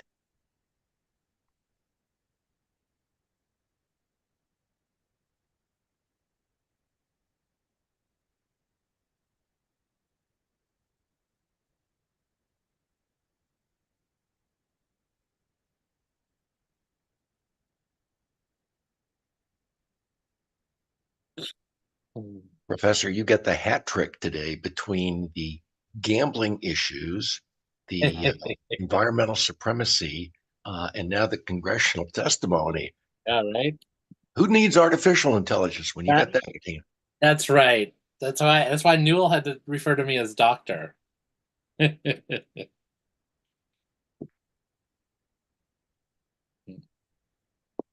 right. Well, Jill's back on, so that's part of it.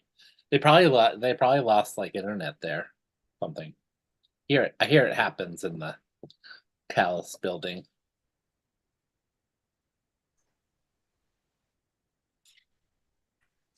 I'll just have to refer to you as DD, Dr. Darren. That's right. Yeah, we did lose internet, I guess. Back.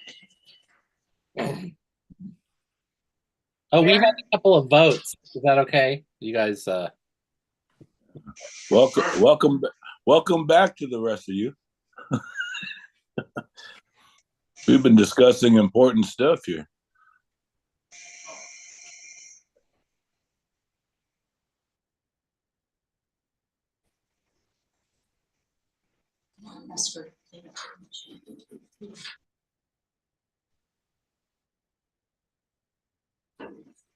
Yeah, I didn't know how to do that part.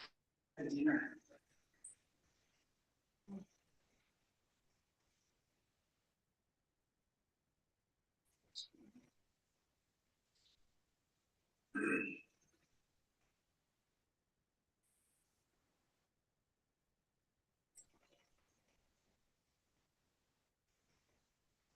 Can't tell if this is going out or not.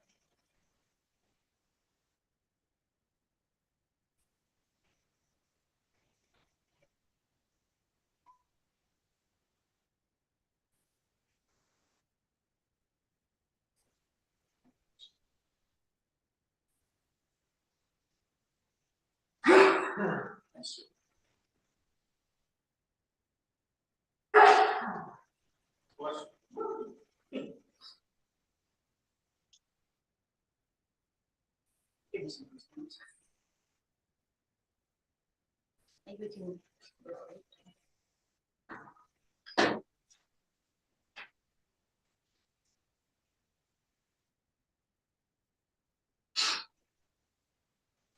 Yeah, I can't tell if her Zoom is going on.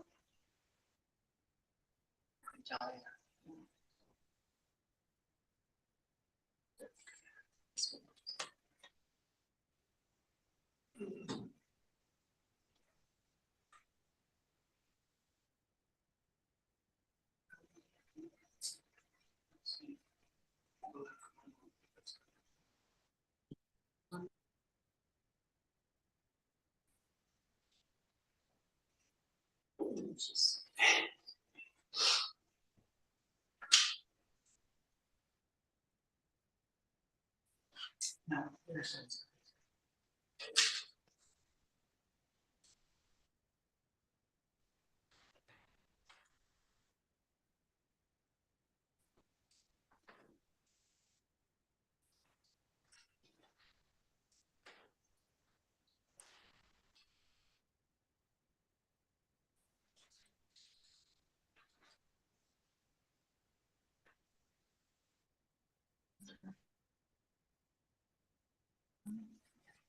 Bob, are you still, I'm here. okay, can you see the room? Yes. Can you see us?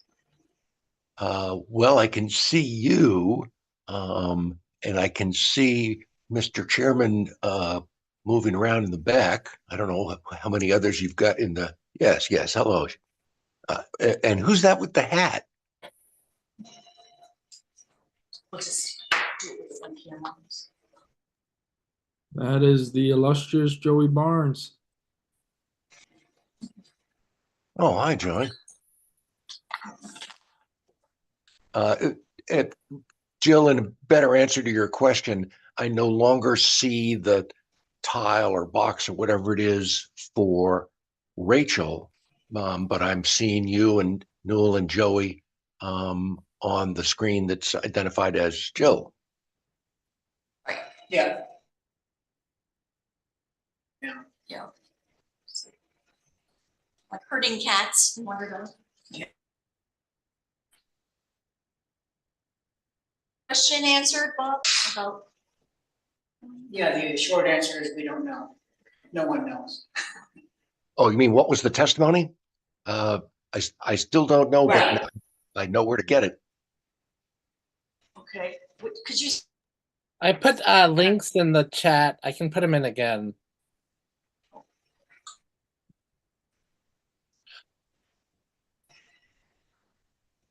But Bob was right. It was Chief Francis was there for USET, and Mullion was part of appropriations for Interior, mostly about courts. Yeah, you'd have to resend the link because. Yeah, I just. Oh, sorry. Yeah. I'm just sending it. Hold on. Send it to Bob. Better than that. It's 2 links in what I just posted.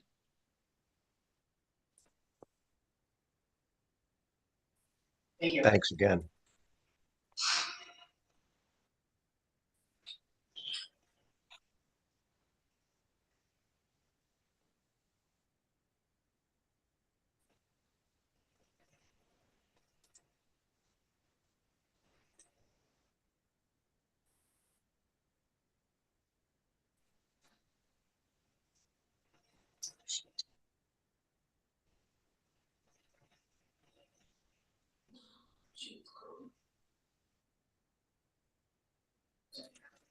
Now, where did I start? I'm sorry. You know, Air sensor.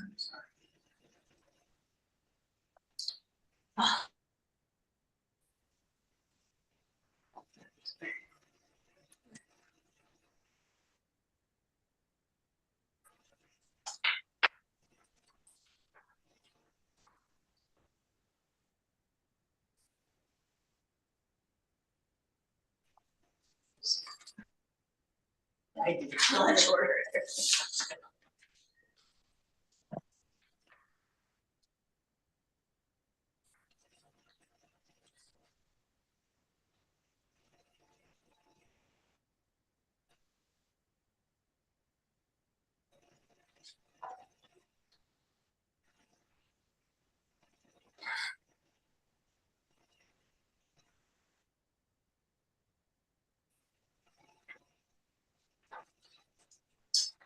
so chili. You still, because was it down? If you go on the website, you can see kind of what was to get to it. Okay, where, which website is that? Game board.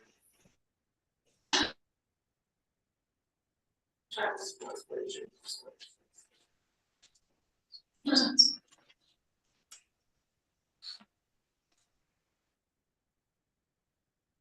Is there a page number? Is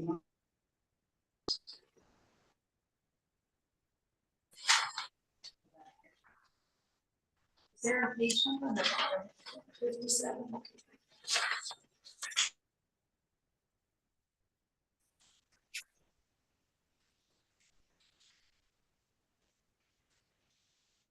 Just maintain the board. This Rachel's. Me, does this belong to Rachel? Please. You could keep it. Oh, okay, yeah, I think so. The extras. Main gaming board.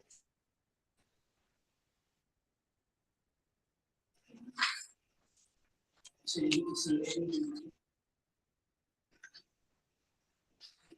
Yeah, I see it. Put it on reference. Right. Wait, there it is. I see. In color.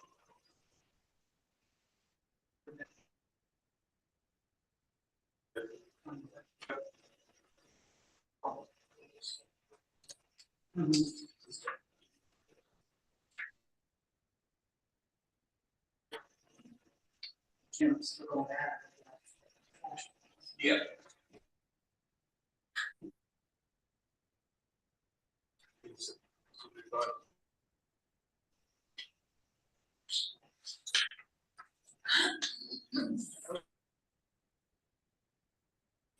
Yeah, or we could move it. Battery is not low. Okay.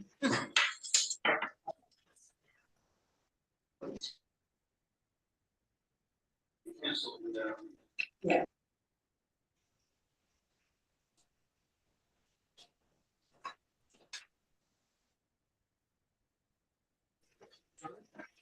Yes, it's got it. There it is. Works for me.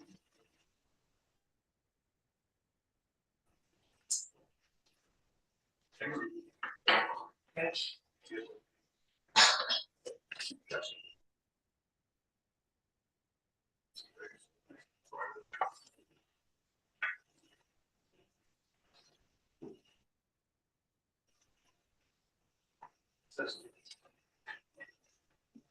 Come back. Rachel gets here. Yeah, okay, you want to skip over? Now we can go just down to 10. We're gonna move the agenda a little bit, make it like, we can restart the progress. 60.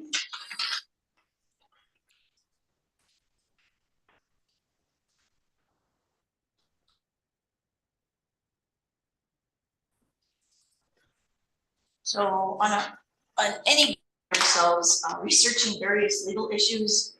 But as we've been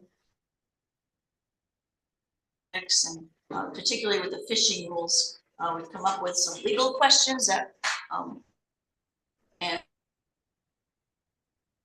Estes Kendall to do some research on some things.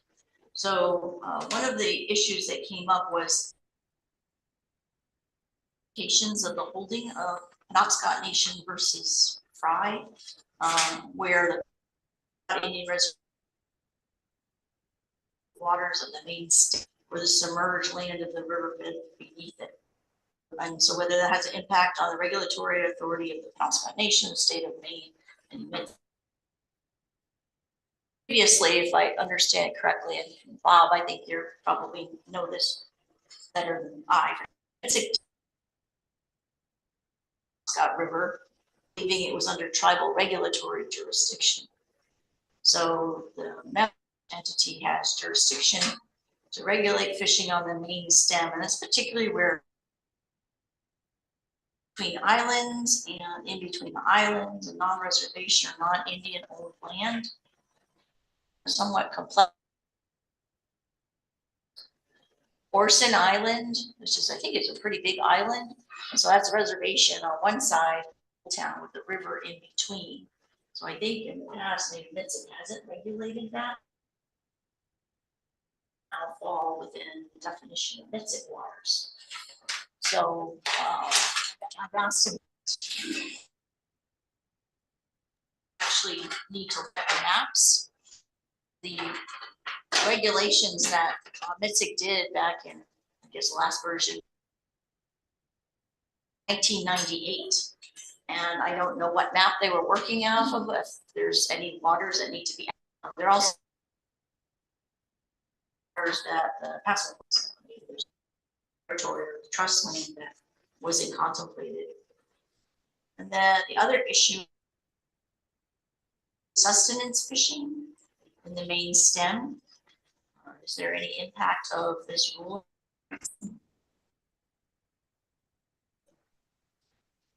So I've asked him to give us some guidance on that, because we'll need that for the fishing rules.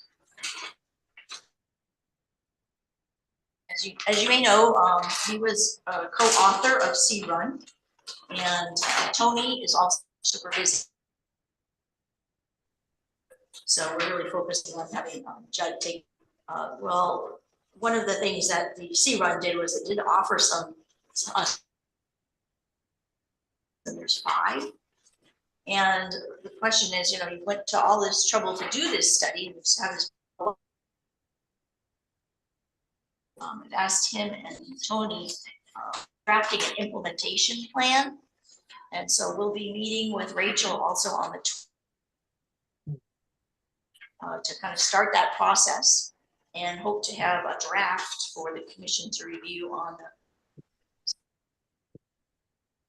also legal questions. I don't know if they use legislative amendments to the implementing act or any other kind of clarifying thing. So come up, then he would look at that. So what's the time frame on a to provide feedback? Pretty soon. Pretty soon. Yeah. Relatively quick turnaround. Yeah, because we'll have a Bob and Rachel and maybe Sam as to where we're at in terms of the fishing rules. They just had their first informal meeting with tribal representatives, and I think that with that timeline. And the other thing was the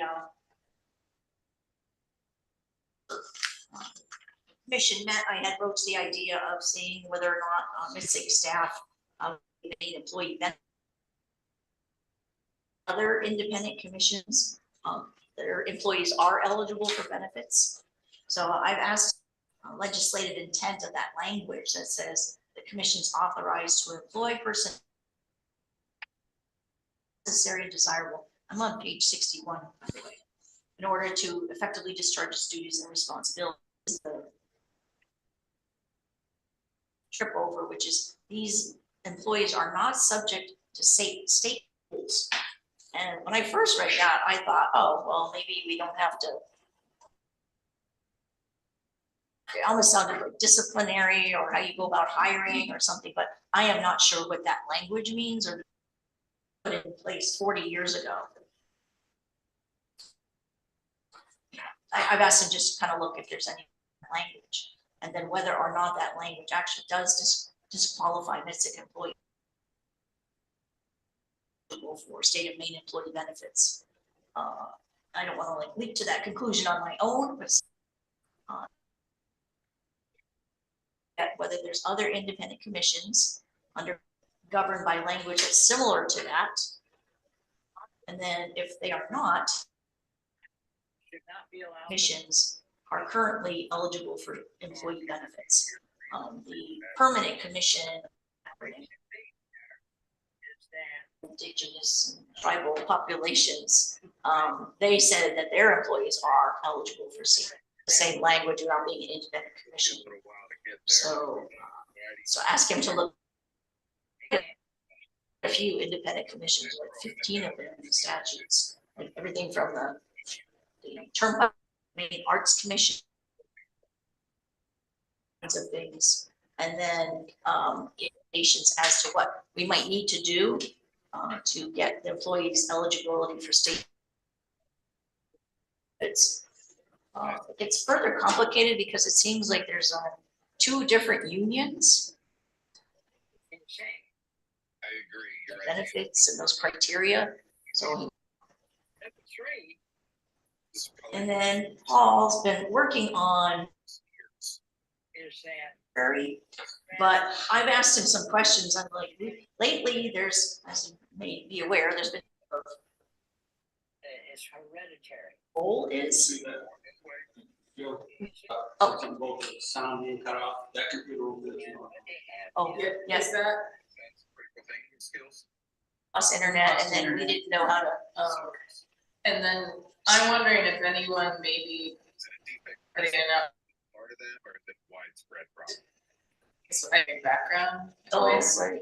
So mute unless you're speaking, maybe that. If you could, yeah. Yeah, Bob. Well, he was gonna talk, I think. Oh, No, I heard Jill. Oh, so call the my name, but last- that's it. You know what?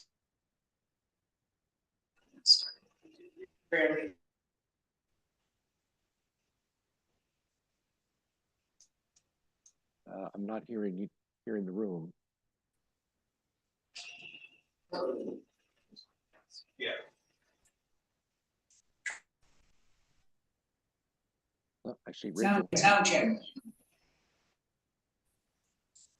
Are we talking? Yes. Yeah. Okay, sounds better. Thanks.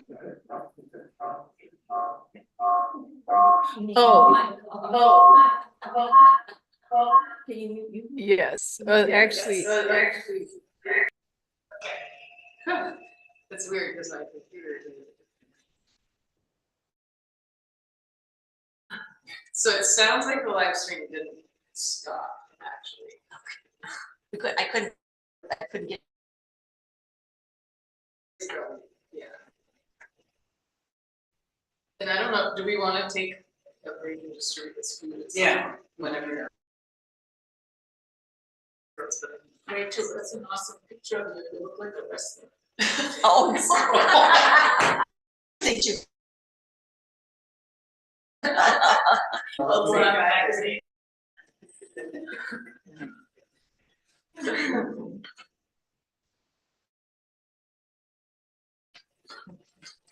Are we just- pausing the distribute food? Is that what this was?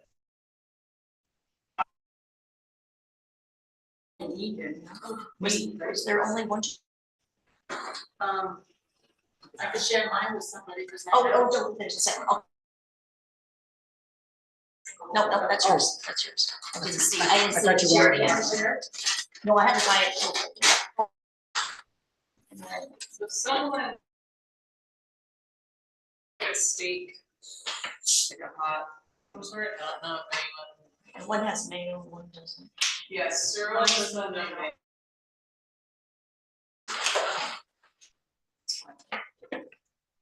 Yeah, I don't know what any of these are. I think they soon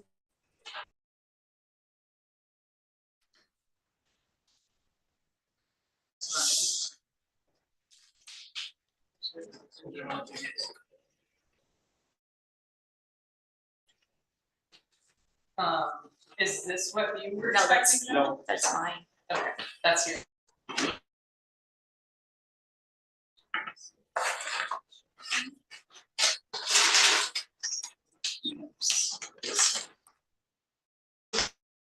Seems like we're. I've seen And then it we- too. You only need one. Because I see that.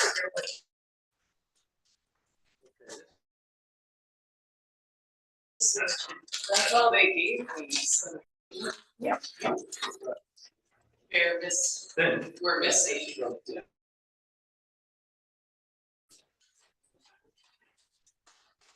What did you say?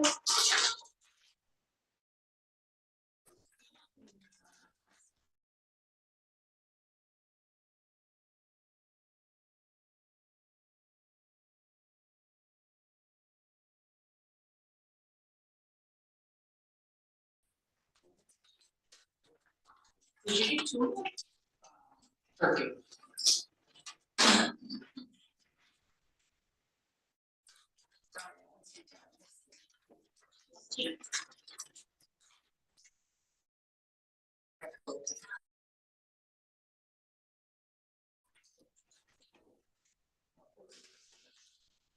Gee, when you're waiting.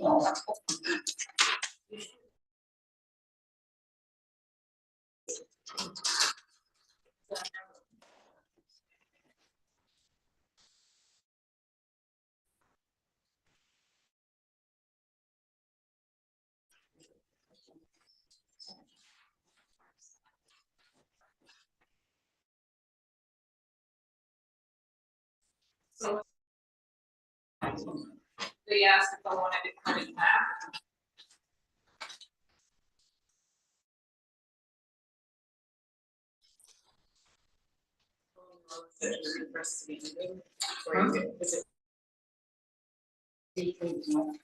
I'll sprint over.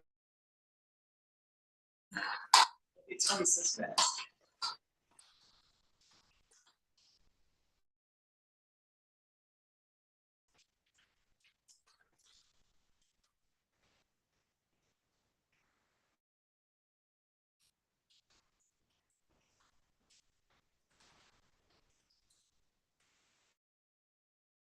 Do you want to do that?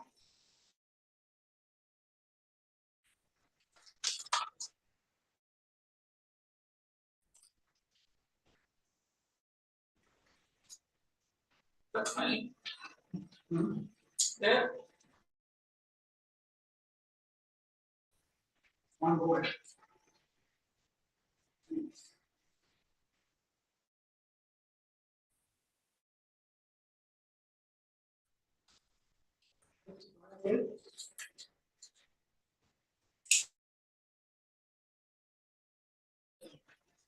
Seconds. Oh.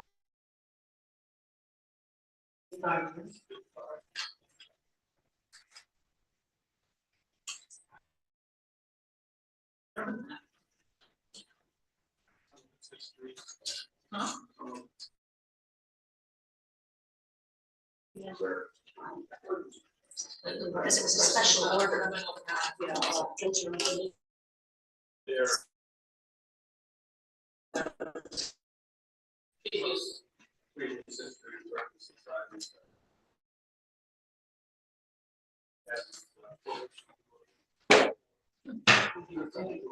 Could be a heinous.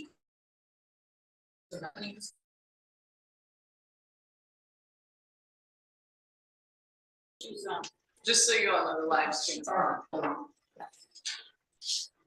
Should I just finish? So the other issue that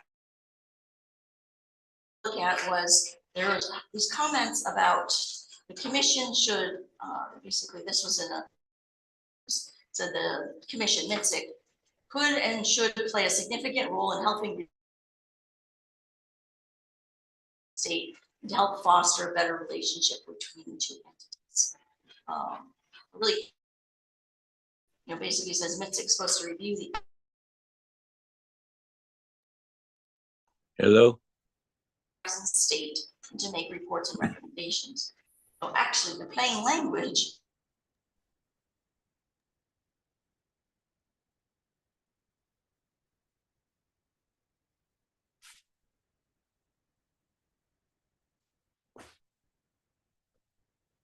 see what the legislative history is behind MITSC. Hello. Yes, If you can try turning your volume off on your on your device there, Jill, and try going with Rachel's.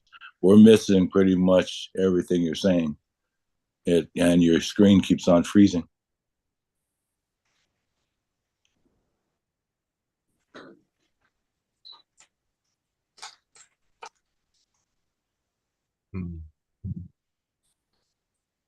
Maybe, can everyone else on the screen try muting?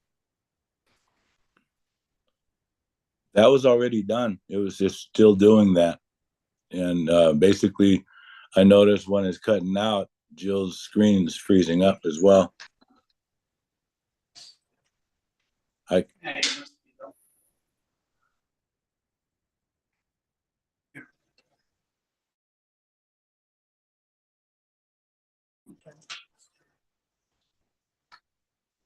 Then go here.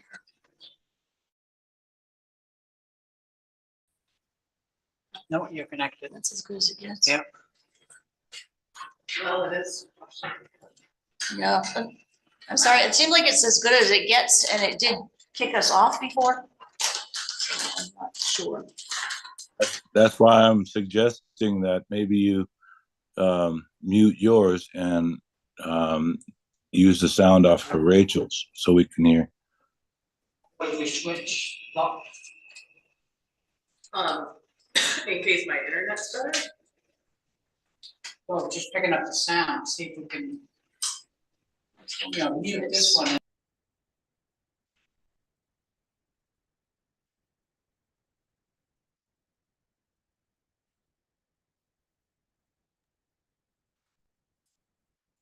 Can you hear anything now?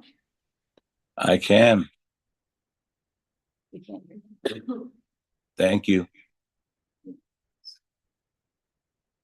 So should I turn my computer sound back on or? Use that echo again. Yeah, right. Well, you have to mute yours, and then you can, and this. Okay. You'd have to, okay, that's what, okay,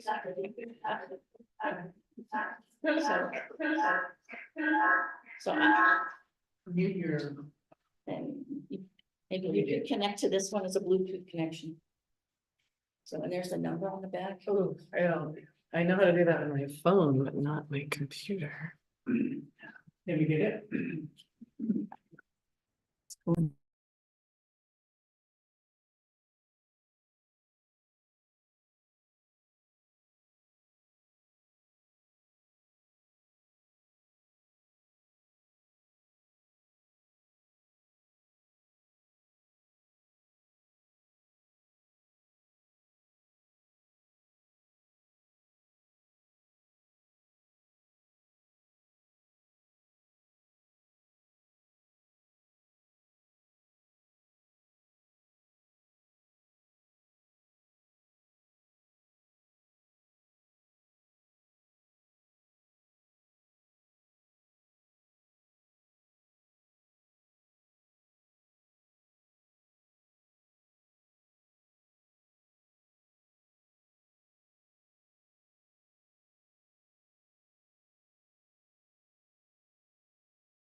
Way to go, Bert. Sure is interesting now to see all their faces.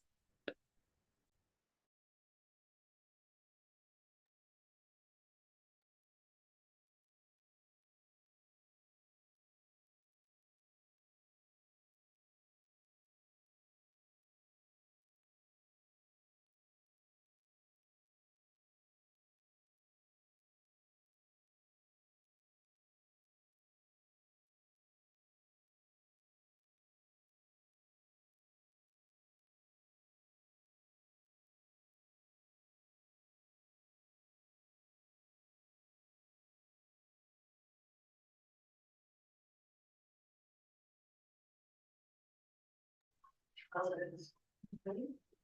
I'm sorry, it seems like it's as good as it gets, and it didn't kick us off before. It's recording. That's why I'm suggesting that maybe you, mute yours and, use the sound off for Rachel's, so we can hear. Wait, you switch off.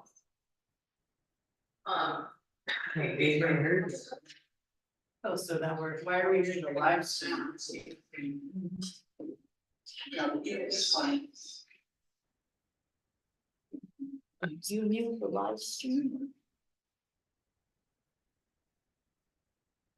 I don't see. I can, No. thank you. It's recording me and playing it back. Use that echo. Now I'm like really confused. Are you on, where's YouTube? I don't think I'm on YouTube.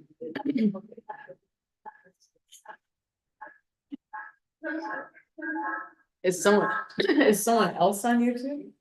I'm just, let's try just your computer. Connect to this one as a blue.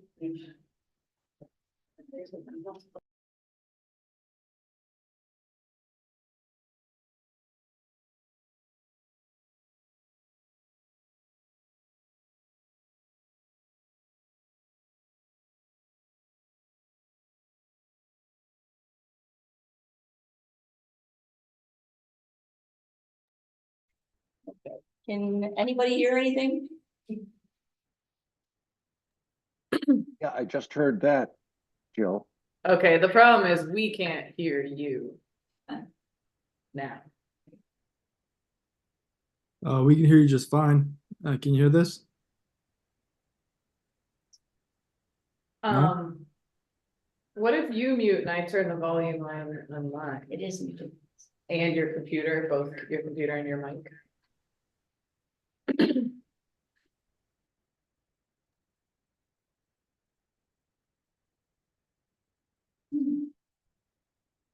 Okay, can someone speak now? Hello. Yeah, I heard Zeke. Okay, well, I can hear a little better now, but Yeah, there's some kind of little echo on your end, but we can hear you.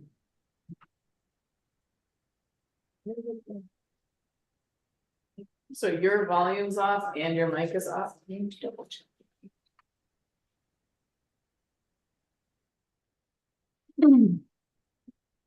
Way to go, Bert. Sure is interesting now to see all their faces.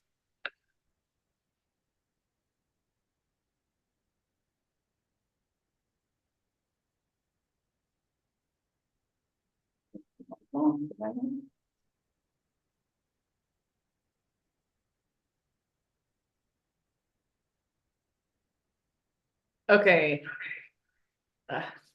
I don't know what that means. Where's the other?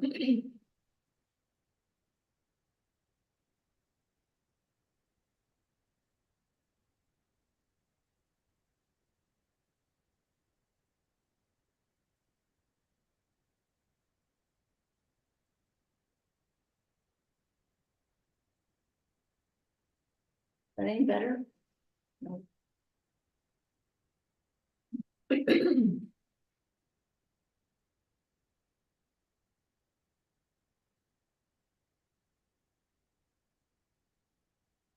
All right, will someone on the Zoom screen talk again? Maybe we should just shut my laptop off. and work with it. Hello, I heard some of that. Yeah. Can you hear Hello. us? So we'd have to plug the projector into my computer. Well, it's my projector. To see that. Well, they'll be right there. You can see them on. They'll get it, people. Right, is that any better? Hear you? I'm not hearing the echo anymore. Can you hear us, Bob? Okay. Loud and clear. All right, well, maybe we just do this. Okay. Oh, heavens.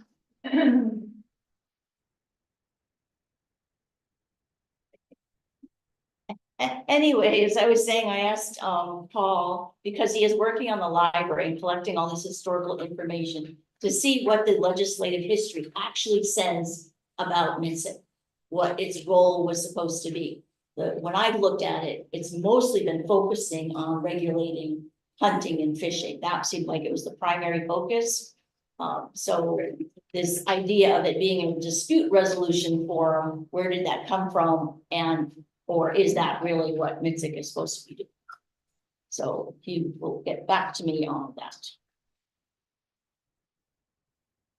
I think we could all benefit from that, right?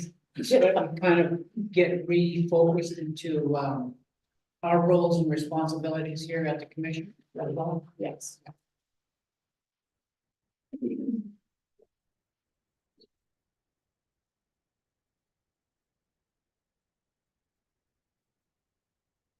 Okay, we would.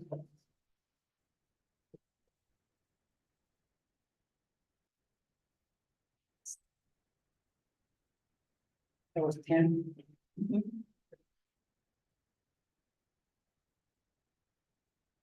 Back to 8.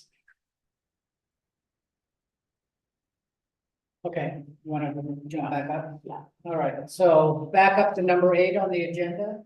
Review MITSC work plan and staff activity reports.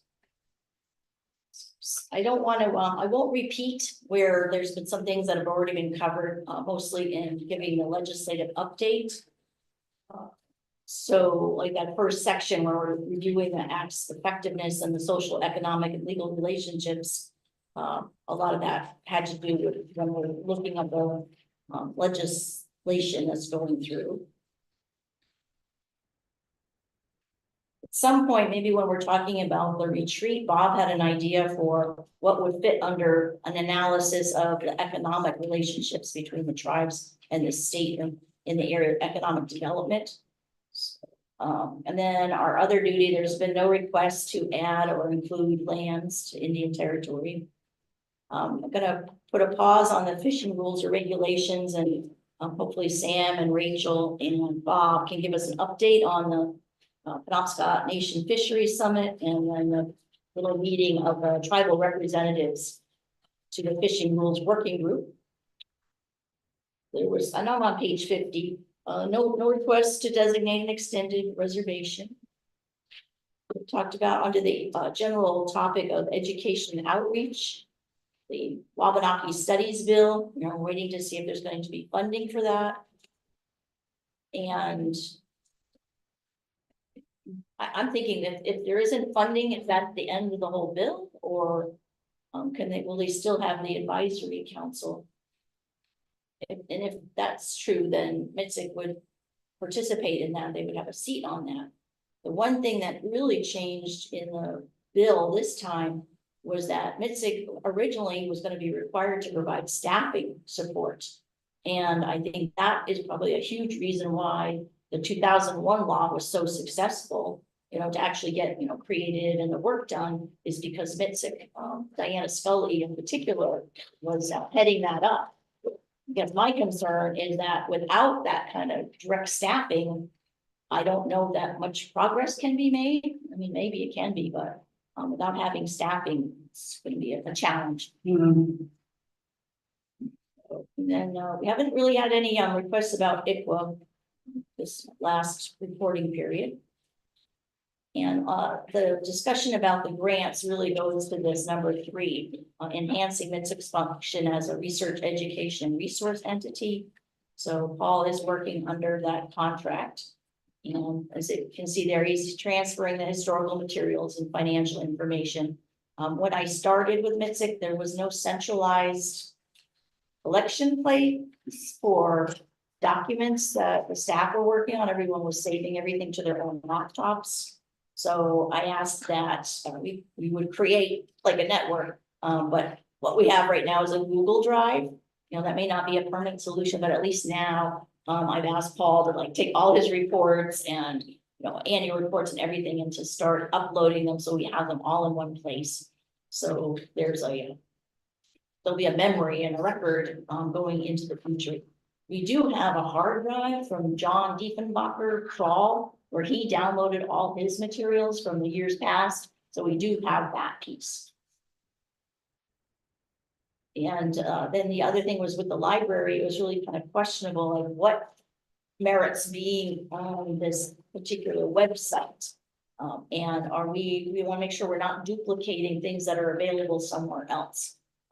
Maybe a link to National Indian Law Library would be, or to the state statutes might be appropriate. We don't need to load that all up on ours. So he's developing the rubric, and that's going to help us going into the future to decide which things we really want to include and focus on. The vision that I want to say mostly Rachel, well, maybe Rachel, Paul, and Rafi had was to make it a more interesting library. That the idea of like sometimes when you go into a library, you walk in and there's a table there, and there'll be a number of different books, and maybe there's a video or artifacts or something that kind of focus on a particular topic. So they want to, moving forward, maybe have that kind of table when you first get into the website. And maybe 1 month they'll focus on the fishing regulations, and another time they'll focus on economic development or on tribal governmental structures and things like that. So that's what they're hoping to do, and also to include the visual resources, because those are often more interesting. And then he's supposed to also be drafting paragraph summaries for each document, so you don't just have because what's happened now in legal publishing is they don't necessarily do the summaries and the case notes anymore. You can just go online and you see a court decision. But so Obviously, like a little summary paragraph. Right. Describing what the why is that document contains. exactly why is that a relevant decision? So he's going to be working on that. And then, Jill, yes. the, in terms of the fishing, the main stem area, it's okay to fish there with the fishes safe to eat? Oh, that's another issue entirely, yes. Okay. Right, and that's something when we get to the fishing rules, we'll be talking about. It has to do with, right to sustenance fish. That's great, but how many fish, if any, should you be eating? Exactly. And so that's kind of a intersection with the work we're doing on PFAS. Yeah, that's a great question. So yeah, I think the webpage looks amazing. I was really impressed with it the first time I saw it. So we want to continue in that track. It's really visually appealing and it's readily searchable. And we have been meeting weekly to kind of coordinate and populate that to keep that moving along. Then the Sewell grant will help us to continue this work. I will postpone the fishing rule until Rachel gets back. She's retrieving another sandwich. Oh, here she is. Give her a second to catch your breath. And we have been monitoring that Juniper landfill, and we did attend the public hearing on their request to extend the contract. And it was overwhelmingly negative to that, basically saying that they had not done a good job so far. And there really needed to be a study of it before that was even considered. And I don't know if we will, I guess we'll have to follow up and see if they make a formal declaration of the decision on whether to extend the contract. Yeah, one thing that was troubling to people was that there was a fire at the landfill in the May of 2023. It burned for hours, but there was never any explanation. Apparently it took a long time to put out as to why that happened and what's to prevent it in the future. So, and then we already talked about LD 2135, which was trying to put really strict requirements on the company for its leachate and how much PFAS it can take.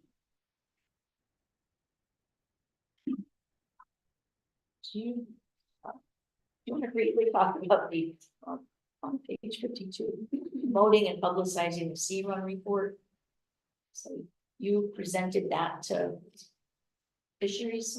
Yeah, MITSC was honored to be invited to attend day 2 of a Tribal Fisheries Summit, that was hosted by the Penobscot Nation and Maine Sea Grant, at the Bangor Public Library.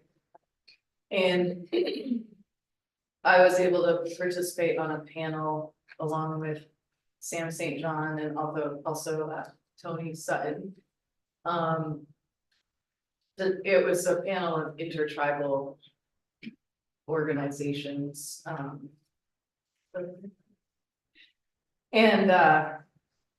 We shared a little bit about MITSC and some of the current work we're involved in, and then we specifically were asked to talk about the Sea Run report, and I was able to show the introductory video that we had created for Sea Run as part of our tributaries narrative journalism video project. So we played that for the group, and Sam spoke about his thoughts on Sea Run, which he could share, and about that experience. And then Tony Sutton spoke as one of the co-authors. And yeah, and then there were breakout groups after lunch, and it just felt like a really beneficial experience to be able to connect with fisheries experts and biologists and other stakeholders talking about sustainable fisheries. And it felt like there was a lot of recognition in the group that Sea Run is a significant report. Sam, wanna say anything about that? How you think it was perceived by the group, or? I think it's perceived pretty good. Meetings happen quite a bit, and sometimes things like Sea Run report can go over some of the agency's heads. So it was good to actually tell them about it face to face. But yeah, Rachel summed it up pretty good. Thank you. Was that well attended by all of the whole entities, or? Yeah, there were folks from the Environmental or Natural Resources Department of all Georgia. And a handful of other groups as well.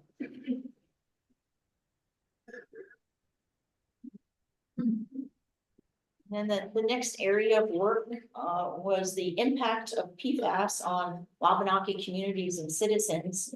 And maybe you can say more about this, because I wasn't able, I was on leave last week when the conference happened, but did Wabanaki Public Health and Wellness do something around PFAS? It was one of the things that the woman who presented some of the current initiatives, at least she's involved in, and I'm blanking on her name at the moment. Maybe someone in this room does. PFAS was one of the things she said that they had some sort of initiative around that, educating people about PFAS. It was, Wabanaki Public Health. Yeah,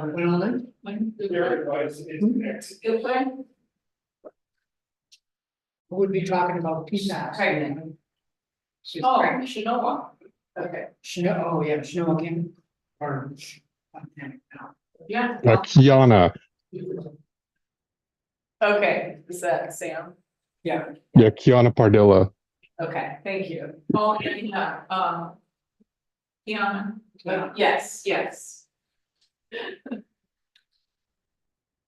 So, yeah, we'll talk a little bit about, but getting to know more about their work, maybe during the retreat. Then I happened to trip across an article that was published in December of 2023. And it was published in the Journal of Exposure Science and Environmental Epidemiology. And it was the One Health Assessment of Persistent Organic Chemicals and PFAS for Consumption of Andromous fish. And what was interesting is that Dan Cuneris, who was the Penobscot Nation Water Quality Manager, was a co-author on it. And the conclusion basically was said that the Penobscot Nation, which has a river community, they're engaged in traditional sustenance fishing, but that practice should be moderated because of the concerns about the levels of PFAS. and the PFAS being found in the tissue of the fish. So the recommendation was that you can't really consume the fish at a traditional intake rate because it poses cancer and other kinds of health risks due to the levels of these chemicals. So kind of to follow up on what Cyril said about this being an issue, maybe to look at when we're looking at the future studies and recommendations, and what does this have to do with our fishing rules around sustenance, that's going to have to be considered moving forward. So, it was an interesting article, and I can send you the link to it if you like. Yeah, that was one of the things I remember, they were looking at with Wabanaki Public Health and Wellness is even in game animals levels of PFAS. Right. Yeah. It's true. So, yeah, I know we Penobscot, I think, has the, is it one fish a month rule? But I don't know anyone, I mean, I've seen tribal members out there fishing, pretty sure they're eating them, but it's a concern. Yeah, they're catching striped bass. Sure, and nonstop. Non-Indians are out there a lot too, because they come over from the old town boat landing. I know where all the fishing holes are, if you want to eat the fish. Yeah, I think there's a lot more testing and studies that need to be done on these things. And were they talking about mercury levels at all? Yeah. I mean, I know that's an issue too, but I think should specifically PFAS, mentioning PFAS, or that stood out for me because Is dioxin considered PFAS? that's a separate category, another toxin. So, And then I think, Tony always posed the question, well, is there some alternative form of sustenance then, since a lot of, since the fish are poisoned. well, maybe could tribal members maybe get access to what are regularly not Indian territory waters? Like better We're- access to clams. Currently there's work being done to see if presence of PFAS in things like fiddleheads and the like fur-bearing animals that we would eat, like beaver and muskrat, and that's ongoing, but it's not looking too good. Yeah, could be eating fiddleheads, right? Right, because they're usually growing on the edges. On the edge of the bank of the river streams. Yeah, it's really disturbing. Well, that's maybe something for a future project. I don't know. MITSC is in the best position to do that kind of a study, or we can look funding to look for another institution or entity that would have that scientific background to do it. There was a study done on dioxin back in the 90s in the Penobscot River. Because they wanted to see if there was a tie between the levels of cancer of tribal members and dioxin. And they concluded that they couldn't necessarily make that link because there are so many different kinds of cancer. And the smoking rate was particularly high at that time. But I think And down here, the mercury levels, that's why they don't harvest porpoise. Dangerous levels of. it's another study for the future.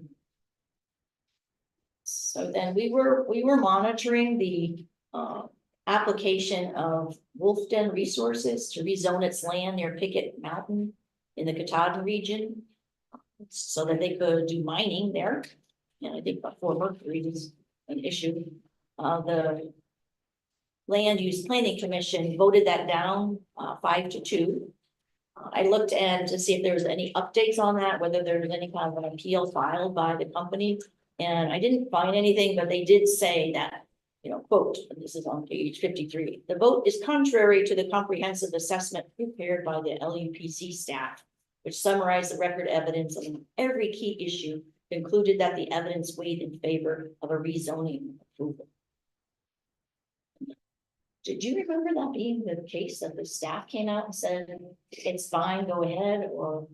No. I didn't think so, and I also, I'm not sure that they actually directed the commission in any particular way, they just said, here are the factors that weigh in favor of granting it, and here's what weighs against it. Yeah. So that, I didn't think that was totally accurate statement, but regardless, I have not seen that there's any appeal pending in that decision. A lot of public, support for denying the application. It was interesting to be involved in. Well, the same group that said there wasn't any tribes that were affected, gonna be affected by this, almost like there wasn't. So I would believe it to be the same.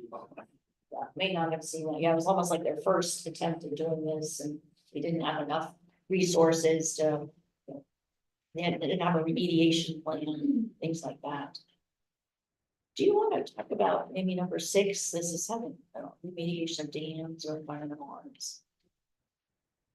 What you're doing with living tides. Yeah, I mean, I continue to meet with the Living Tides group, so I feel like I'm getting regular updates on especially some of the progress that's being made on the Scudic River, the St. Croix River, the Milltown Dam being removed is one of those things. There's gonna be a celebration of that coming up on June 4th, I believe, on the Canadian side of the border. They'll have to show that we could cross the border.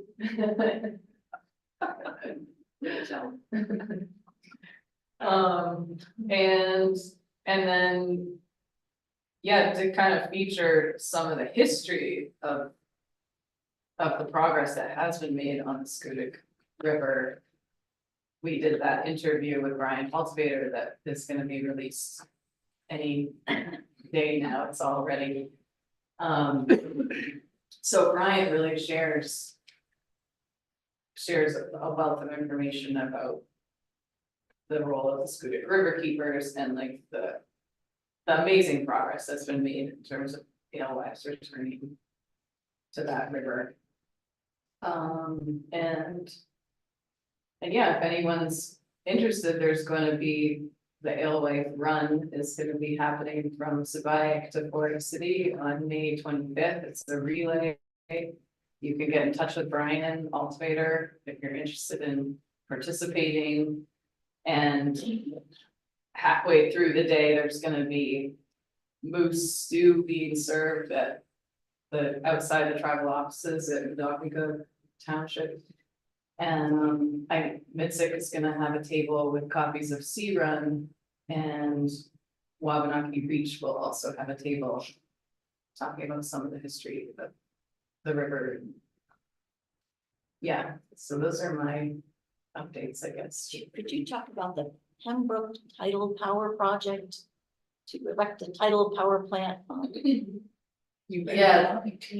There may be other folks that are a lot more educated on that than me, but that is a concern that the Living Tides group has been talking about, is this proposed tidal dam on the Pennamaquan, or cutting off that whole bay, actually. So people are not at all in favor of that idea that I've talked to, and there's just discussion of how to best make sure that that does not happen. Yeah, this is round 2 of that particular project. They started that back in 2014, I think. And it didn't pass environmental hurdles then, and then they couldn't get funding. And it kind of went away. We thought it went away.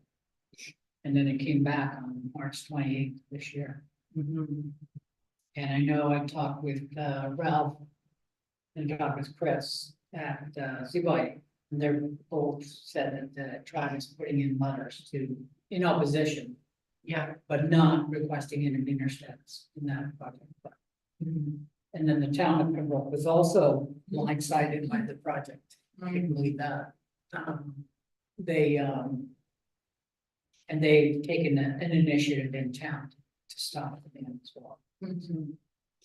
Yes. You talk about alewife, right? This would stop the alewife from over the Pembroke. Yeah, it seems in direct conflict of all of the restoration work that's happened and it's still, you know, eels, whatever else, you know, clams. Yeah. Eric Alphavita came to our tribal council meeting the other night and asked for a letter from our tribal council proposing the dam to send it for. So we're doing that because it's due the 28th of May, which is a couple of weeks. Yeah. The other thing I want to add is that at Zimbabwe, we also took, I wasn't a part of this, sad I missed it. They took some alewives, I think from the, was that from the, Perry? Fishway. Yeah, to Randall, or vice versa. They took, No eels. was it eels? I thought it was alewives. Eels. Really? Oh my goodness. They took it from the same river, just went out above the dam. So they took them from Perry to Pembroke. On the one? Right from the Pembroke Pond. Over the dam, in yeah. Yeah, over the furthest dam up. Okay. Yeah. Look at this stuff. And that just helps them out to get it there. Yeah. Well, Yeah, and the statement as well. yeah, it definitely was a statement. Eels, I think they, Pretty resilient in, I've seen it climb dam walls. yeah, they said they could see them going up. I've seen it, I was blown away, watching them climb the dam. Oh my I God. don't think they need that much help, but it's more of a statement. Elwes do the same thing as well. Ever seen them at the base of the, at the base of the fishway? Looks like they could never get through there, but they did. Yeah, I did see a picture of the net being put in the water and a picture of DMR. Whatever, sorry, yeah, probably the video of them putting the eels in the river above the dam. Saw a video of when they do was in Japan, China. When they get them there, how they raise them and then cook them and stuff. Sell them back. We had some smoke eels that I would, Ooh. Gee, everybody said it was good, but I just, the seasoning looked beautiful, but it's some of the best fish. See, that's what somebody told me, like, couldn't oh, my couldn't God. get my head past the eel part. No. Does it taste like chicken? Maybe, you know. Oh, yeah, everything. Everybody that had some said it. Yeah, I would tell you. I smoked them and I took them to a New Year's party sometimes. And everybody called them down. When they asked what they were, I told them. Oh, So we need to get a shot. What they do. Thank you. Yeah, it's after the fact, yeah. So our next area that we're focused on is sustaining cultures. So MITSC's been trying to support tribes having an expanded role in the management of Baxter State Park. And there was a bill LD 294 to include a tribal member on the authority. And the vote was 7 in ought to pass and 6 ought not to pass, so it was close. It was listed as being unfinished business. But I happened to look at some of the comments in the newspaper, and they're pretty negative. They're saying, well, Governor Baxter had this vision, and why do the tribes need to be, involved and so on, so. You're ignorant, so. Yes. I think, maybe more public education, I think might be necessary. I think that would be the time to do it. Yeah. To, give them a little bit more information on, this is why we think this should be. Well, Maybe that's a video we could do for trainings. especially as we got this book at the last meeting, this, they had written, like the Friends of Baxter State Park, had written about the history of the park. No mention about Wabanakis, no mention of the land claim, nothing, they're just completely not included in there. And so, I probably should write a letter to this individual and say, hey, the next time you're gonna do another edition, why don't you consider involving you? And then, maybe a video, but maybe we need to do more public education to support that piece. And then we didn't have any requests for repatriation. I'm not sure that there's that many, usually those kind of come up when there's archaeological digs going on. Those just happened recently too. Some 30s. The one thing that it's not technically repatriation is with the boarding schools, that there are a number of tribes that are receiving back their children who passed away at boarding schools. And I don't know that Wabanaki tribes have any who passed away there, even though there was a presence. It's problematic, you know, just. Actually, we were just talking about that, few of us over the last couple of months. Yeah. And Sandra actually sent me a website to look up individual names and Carl. I found a great grandfather. It's interesting, because his father wrote and said, please take him, you know, teach him some skills. And I just thought it was the voluntarily. Yeah. Not everyone knows, a lot of them knows. Yeah. Then we had talked about maybe looking at voluntary landowner agreements to permit tribal access to cultural resources for traditional practices. I was kind of thinking about sweetgrass and ash, and now maybe cedar, because the brown ash is kind of endangered by the emerald ash borer. And Rachel, can you talk about what Professor Tony Sutton is working on? Yeah, I want to make sure I get. Sam, do you remember the name? Is it the Wabanaki? You remember the name of the group that? Wabanaki Commission on Land and Storage. Yeah. Yeah, Yes, you're right.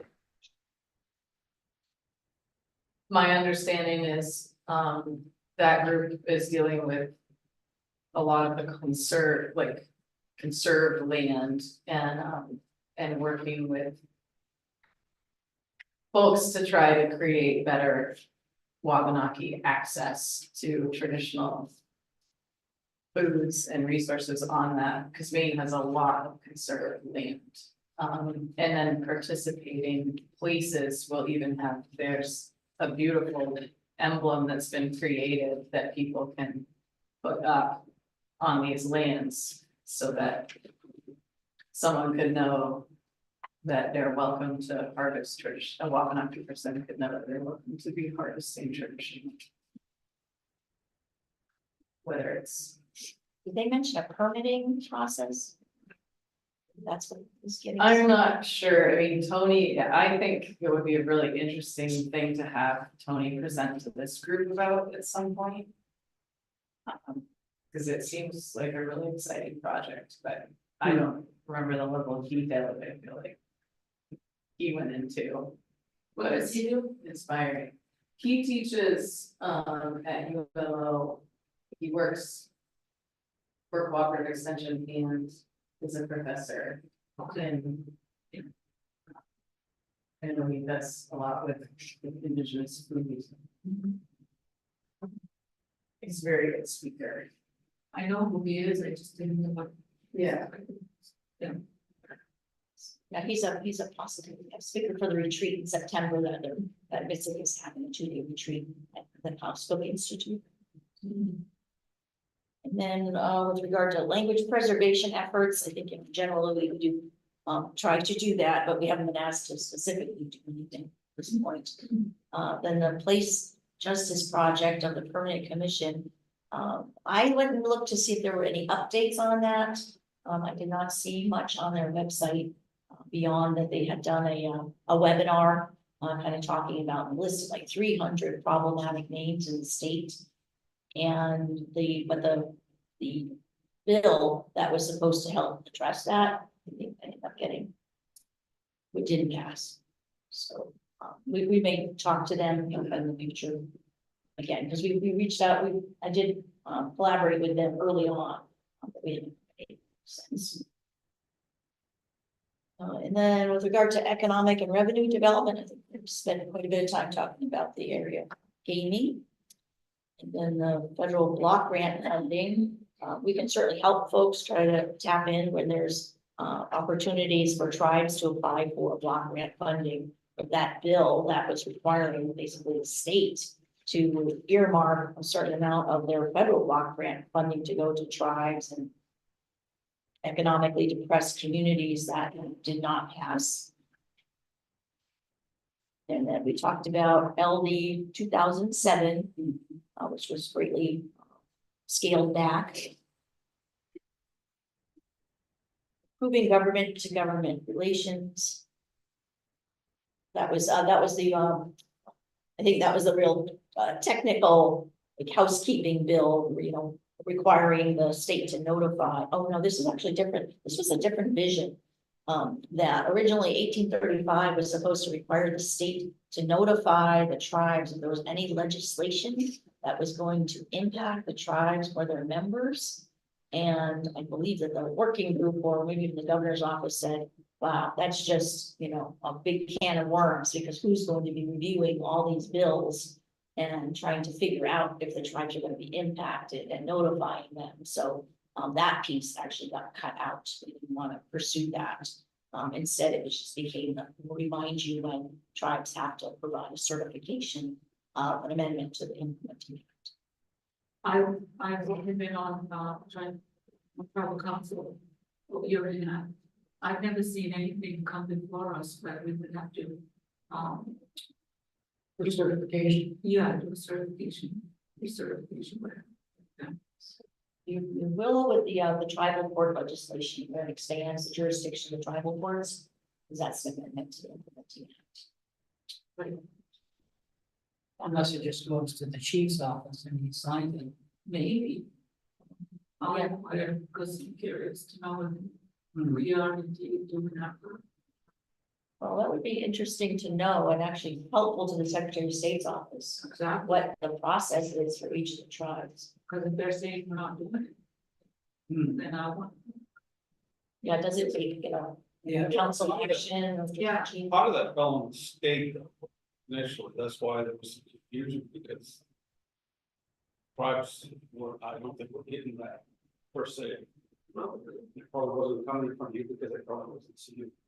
And I've never heard of it. I didn't until they brought it up when we were talking about one of the bills, when they said that the tribes hadn't signed off, that there was some confusion about who was notified, who wasn't notified, so.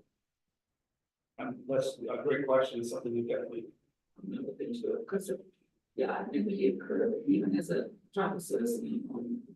I only heard of it because of our involvement, but not knowing that it had happened or hadn't happened. Right. The question I brought up to you after the fact, so like, What did you say? he hadn't seen it. No. Well, no wonder they're not doing it. I mean, Well, you would kind of think that the people who are involved, in, you know, asking for the bills and shepherding them through, you know, might follow up. Yeah. Sometimes that doesn't happen. I think that our tribal communities have been more involved in the legislative stuff the last couple of years than in the past, so I think they're keeping a better eye on it, but back then, I think a lot of that. I don't know, I'm not saying it gets swept under the rug, but it didn't go to who it should have gone to, I don't think. I could always ask Aaron too. There was a bill, and Bob, I think you may have been involved in that would have amended the implementing act with regard to MITSC, and in terms of, I think it's the state commissioners. That they Yeah. would be staggered. Yeah. And that wasn't certified by the tribes, so that's not effective. Well, I think that's when it really came out front with us. I don't think the tribes themselves. It hadn't got to the proper channels for it to be done correctly, so. And Paul did take some responsibility for that, saying, drop the ball on that. So that might have to be revisited, if that's something MITSC still wants to. Well, obviously, our concern was. It had sat for a year, more than a year.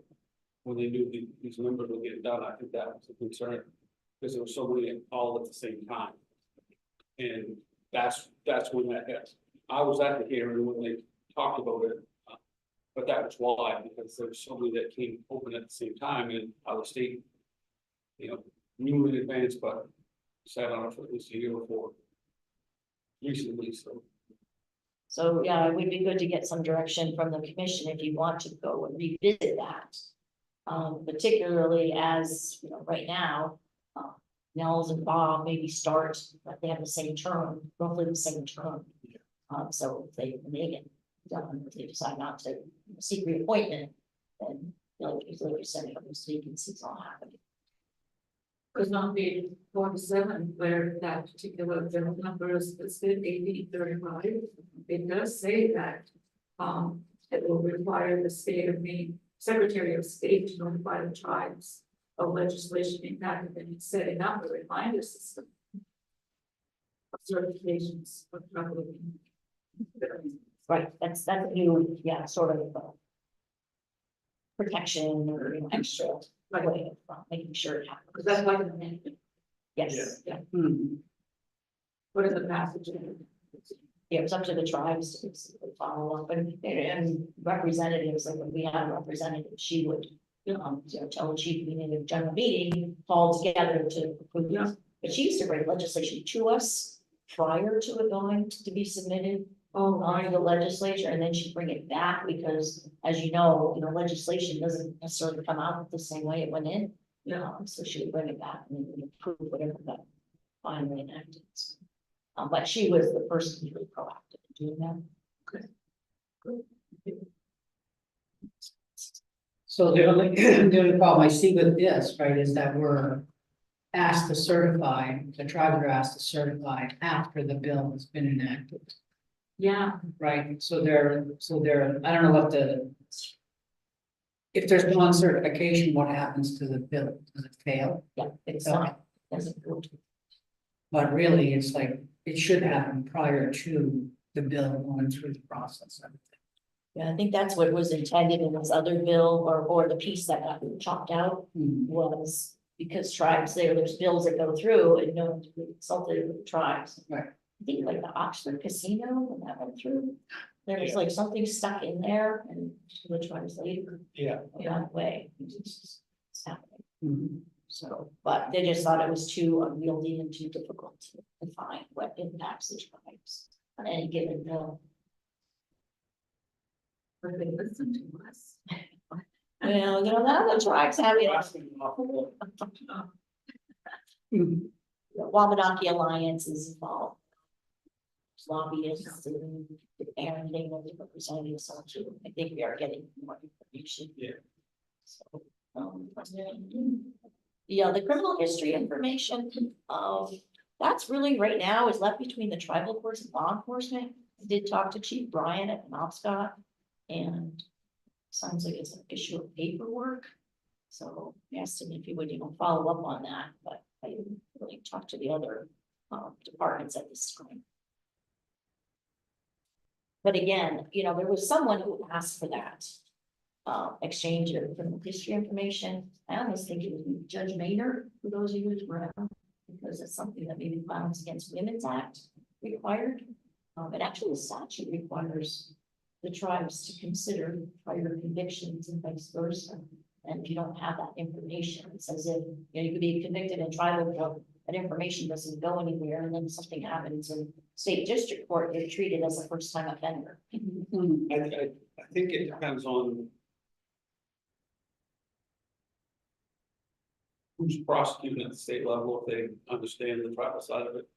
We had Paul Gavin on here for a long time, and whenever he had a case like that, he would consult in the community to check into the history of the person, especially with race record law, domestic violence and stuff like that. And so he would always ask for criminal history just to make sure, because he would make sure that. Because he didn't have access to it? Yes. Okay. He could get access to it, but he didn't have access to it in his office. Yeah. He couldn't press a button and the history come out. He'd have to request it from the tribe. Right. And that, we've always, we tried to push that a long time ago. The state always pushed back. We try to be included, so whenever our convictions went in, you'd be able to see them. So they dealt with a tribal member from Portland, Maine, and that person had already had 2 prior assaults and came into the 3rd one, they didn't see it. And sometimes it falls through the cracks because Portland's not going to think of any of the tribes, especially the 3 of us that have courts. That is this person tribal member? They might not even care about that. They don't even think about it. So that was something we talked about. It was constant pushback. Is there a time where tribal law enforcement, Wabanaki law enforcement gets together? I've never heard of it. No, I don't think so. You said you used to have a committee. and Yes, there is a committee at the USET level, per se, the tribe for the law enforcement, and there's only 3 of them, right? I don't see them getting together to overstand it. Yeah, because there's a federal program, the tribal access program, the feds set it up so that, tribal information would be included in the databases. And I think Maine is also supposed to comply with that and give full faith and credit. If the tribe issues a warrant, the tribe can take it to the state, and the state will turn it into a state warrant. And when somebody gets picked up, it's noted that it's a tribal warrant, so. But it's not as simple as it should be. You have to turn it into a state warrant for the state to put it in the system. So that was a fight that we had for a long time, that I guess that was a compromise that came out of it, but yeah, it's always pushed back when it comes to the problem, so.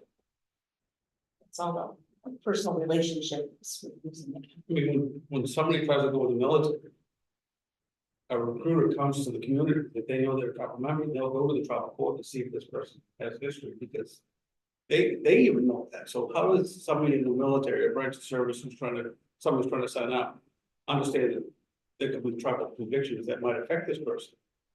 But law enforcement in our state doesn't even understand that. So that's the part that always blows my mind. Like, you have to knock on the door looking for history on a person that's trying to get in service, yet in our own state, that doesn't happen with a lot of agencies because they don't think of it. In Auburn, are they gonna think about a person that says they're native? Are they gonna check the history? Most cases, they're not even thinking about it, but a recruiter in Bangor, Maine, is somebody's trying to get in the Marines, they'll come to the community they live in and ask for the history. In tribal court specifically, so shows you the disconnect, but it's still there. Yeah. Definitely a project to work on. Yes. But there are efforts to return state lands to the tribe to. I guess there's some activity on that, but I don't. We're not as involved with that as some of these other things. Talk about the act regarding changing place names. And sitting on the appropriations table. So, Jill, I have another question for you. Sure. Under the deed, where it talks about 3 bills. And this one was about 1777, LD 1777. When they took the vote, the operators of Hollywood Casino and Oxford Casino strongly opposed the bill. What was their rationale for that? I don't know, their testimony was. You're cutting into their revenue. Yeah. But then that's supposed to be They don't care. a money maker. They're not looking at it that way. Making decisions. Joe Baldacci always seems to testify against anything that impacts Hollywood slots. Right.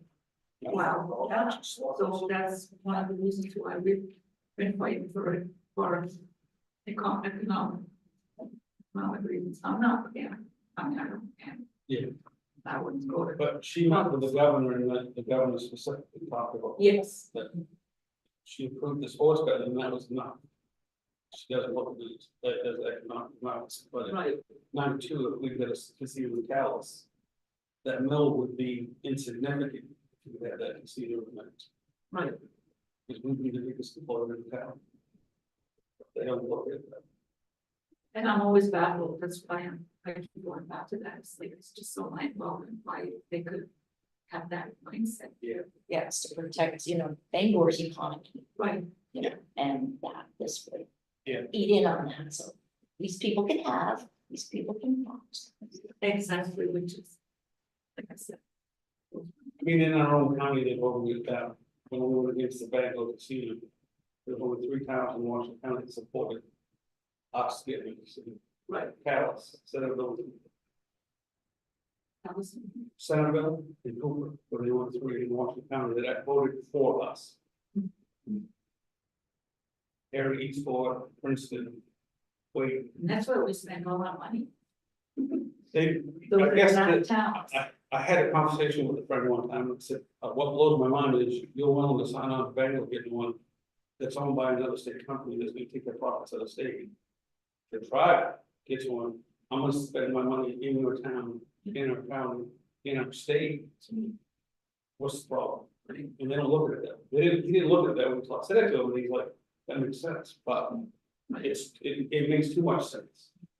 Evidently, Yeah, we're gonna spend our money in our state, why would I take it out of state? It makes no sense to do that. even our paychecks, right? Why we go Calais, Spain? We'll see, yeah.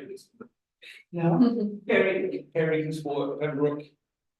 Callis was the only one that knew it other one, Callis is always. We have those 5 votes in the negative, in any other around the community, nobody else supported. Well, Calais knows and acknowledges that we spend a lot of money. I mean, just for lunch. Right? It's a business owners that understand it, just some people just don't see it. Just, this is, my suggestion is that it doesn't seem, I don't know if the tribes themselves get together and say, let's coordinate our strategy. They may have done that around years ago. But I think so, it really needs to be sort of a strategy. Yeah. Marketing and publicity and so on.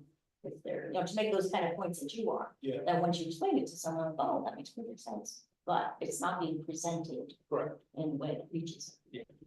I think they've been in the papers, editorials, I've read them. Why we think that we should. Have casinos, gaming, whatever. We say just that. Where do we spend our money when we get it? You guys are the ones, you guys are, the surrounding communities are the ones that are benefiting. Yeah. I guess years ago was Barry Dana in like TV commercials. Yes. Back to those were. Yeah. It was very Joe, it was quite good with that. early 2000. It was, competed against the bank. Well, I won't go there. Against it or in favor of the Moscow. I mean, the governor at the time said if we waited until after we got elected, we would have supported it. But You know how that worked out, right? because And the then- tribe wouldn't, and because then- the tribe wouldn't say, no, because the tribes said no to it, then we went against. it. And then his brother Yes, got a casino. yeah. So, You see that all out? What? I thought I was just. That's not all right. It is. It is on record. It is on record. It's a fact. It's I obvious. know, I mean, recorded. Donald was our representative at the time. it would be good to see a history of the whole Yeah. looking forward written out. Yeah. Yeah, I bet it's a lot. Started in 93 or something. 92. 92, yeah. Something for a law student or something to do. Exactly, based on paper. But then, I mean, even the implementing act came into play in 2006. Right, the restriction. Yeah. Because Maine's contention was, since they didn't have a casino, we couldn't have it. Yeah. So, and then they put one in place. Right after that, in 2007, I think it was. And then another effort went forward to a casino. And it passed the House and Senate. Yeah. And John Baldacci,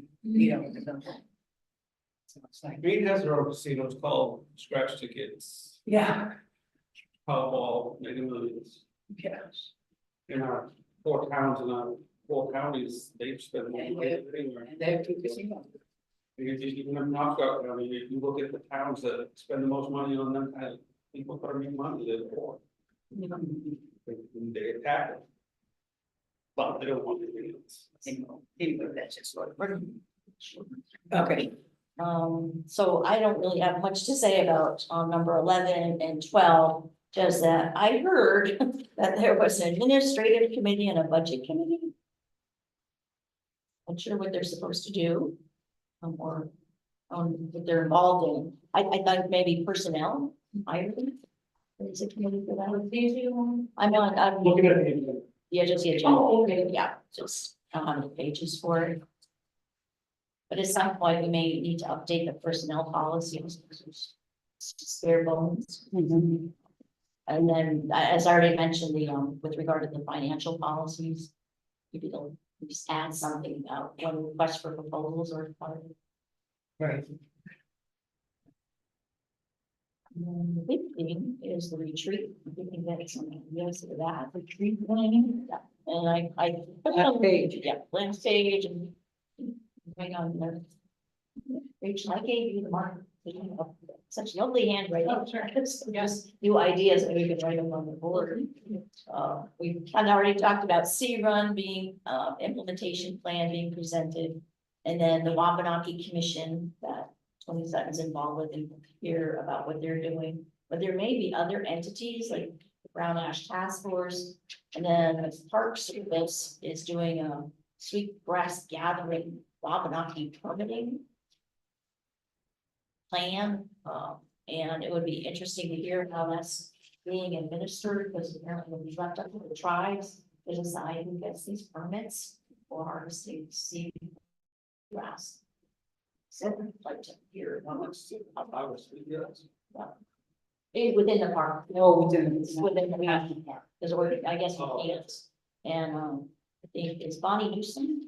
I think she's really, it's a lot of credit for the fact that the Park Service said absolutely not, you can't pick anything. And then she's like, actually, the sweetgrass is healthier if it is picked. And so they did a study over a number of years and had certain plots. This one wasn't picked and this one was, and showed that the one that was picked actually flourished better. Yeah. So that's Kind of like. right, exactly.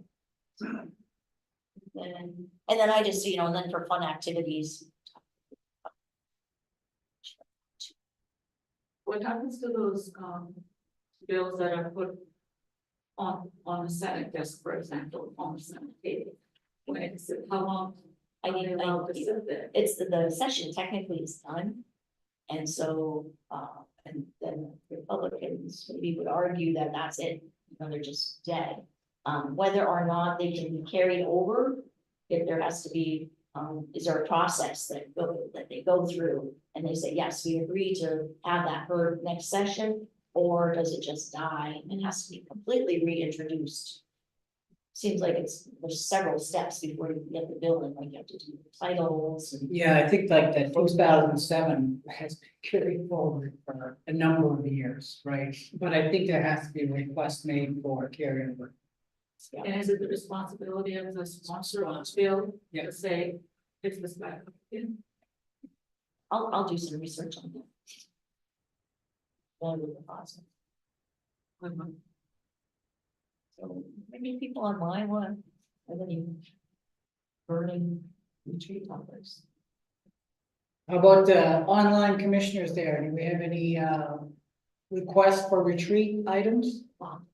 Well, I don't know if it's the best use of the retreat space, but I've been interested for a while in tribal enterprises. I know there's the maple syrup operation and NEBCO, and then Penobscot has salmon eggs and brood stock, and of course the Holton Band has just reopened the Willistic Inn and Suites, and I'm dying to hear how that's working out. Whether that's part of a general cultural tourism effort or just an opportunity that presented itself. But yeah, I'd love to know what we can hear about those things, and it wouldn't just be an idle inquiry. We could summarize it all and give it to the legislature sometime. And I think Meanwhile also has a fish farm as well. But there is no more NEBCO. Oh, what happened?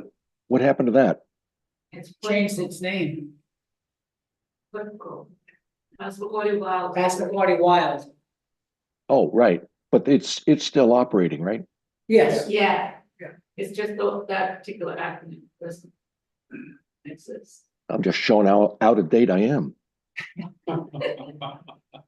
there's no Wabanaki like Chamber of Commerce where all these tribes to get together to talk about their enterprise and support each other. Chamber of Commerce. Yeah, Wabanaki Chamber of Commerce or something like that. Economic Development. Council. WCC. I think Colorado may have something like that. Oh, really? First. So Bob, That what does that look like?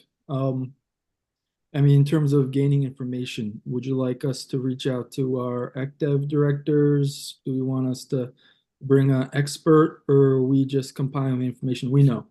I mean, I can share a bit about, Ulostikin and Sweets, but I'm not the expert. I don't have business. Yeah.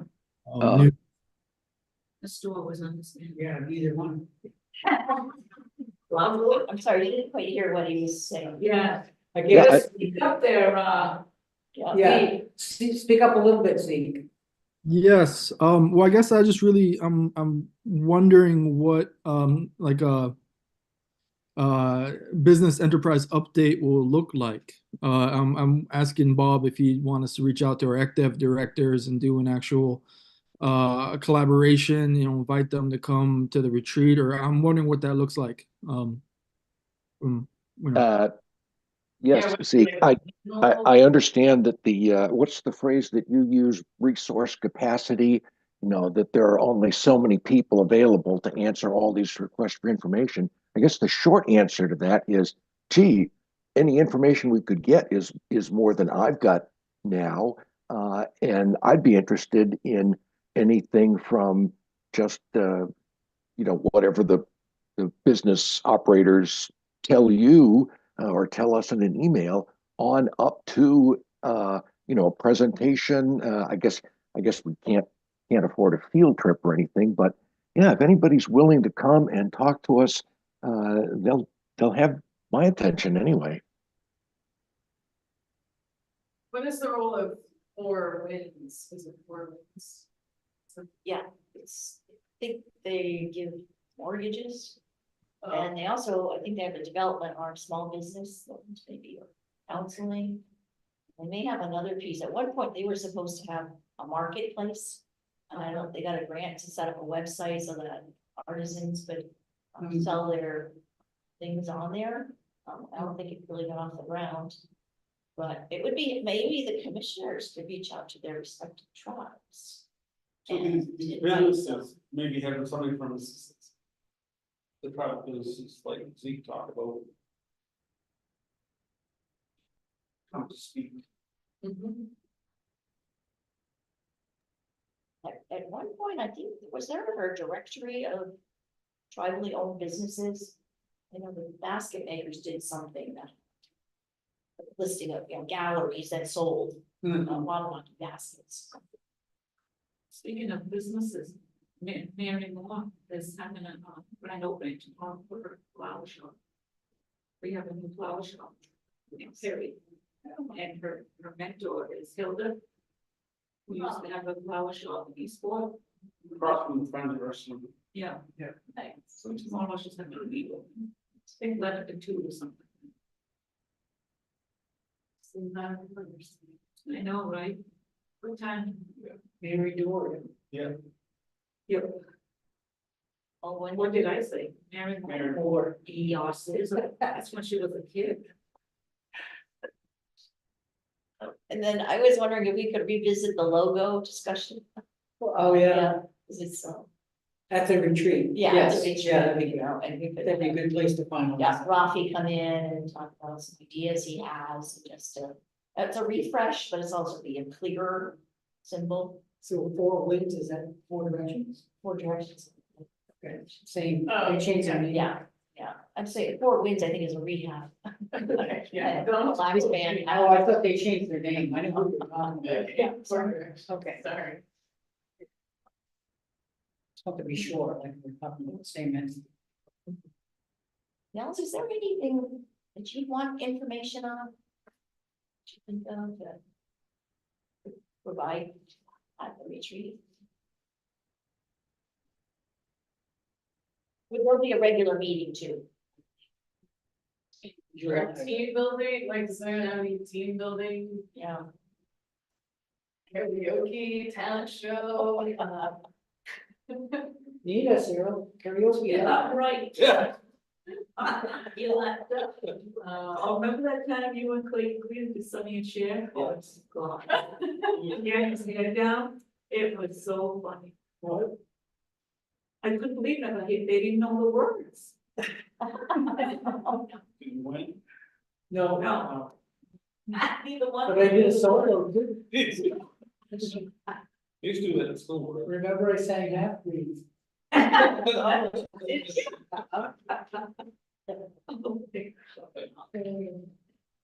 it's like fun, you know, people can think of something fun too, it shouldn't all be work. Group We could hike. maybe do a canoe trip, Like that. there's, yeah.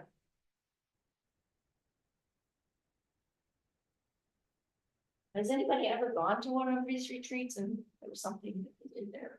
To enjoy?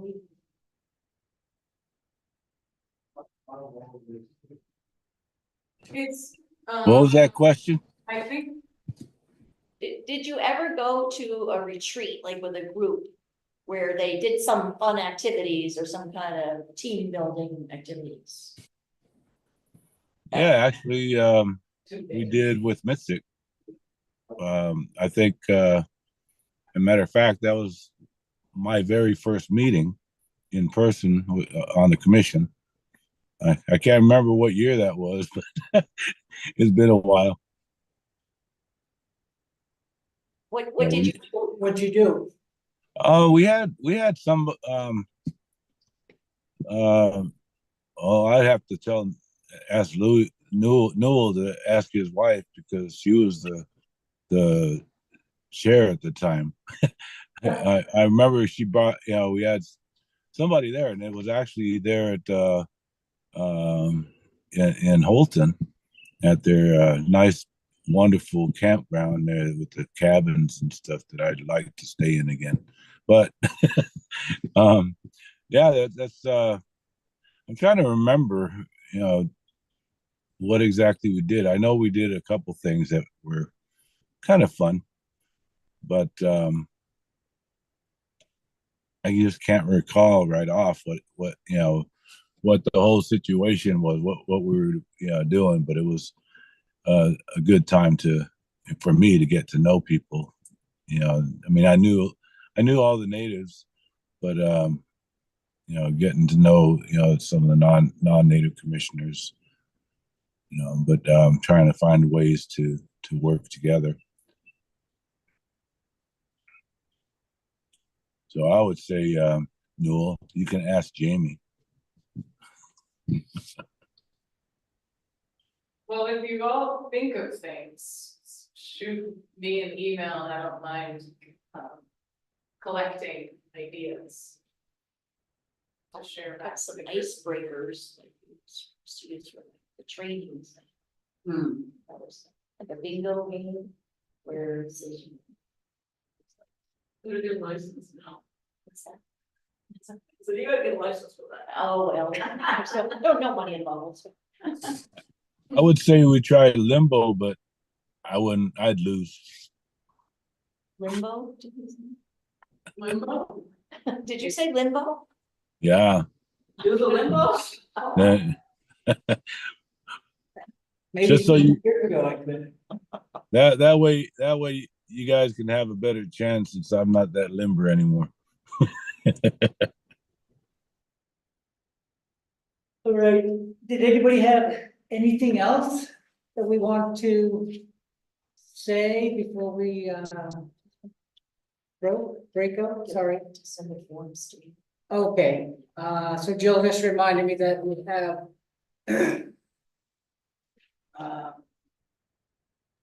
expense and reimbursement forms also for the meeting. And just submit those to Jill. And if you didn't travel, you're still eligible to get a per diem for today, so please to fill out the form and we'll just send that fee along to you. Don't spend it all in one place, you're $75. Thank you all for allowing me to stay and ask so many questions. Thanks for coming. So patient with me.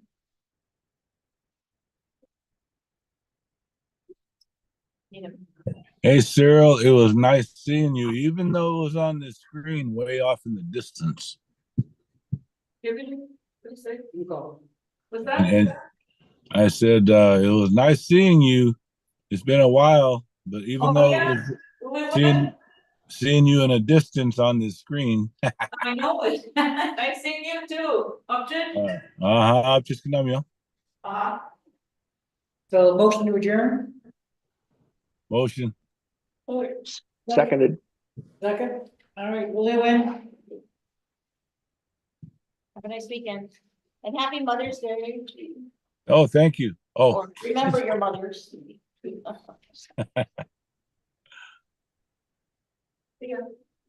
all right. Sarah. All right, get out of here. Oh.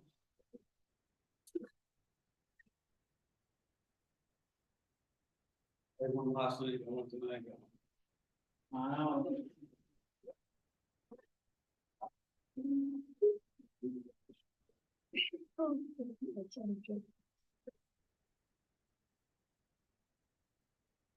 I didn't see last night. Which day? International. Oh, yeah, we got. Yeah.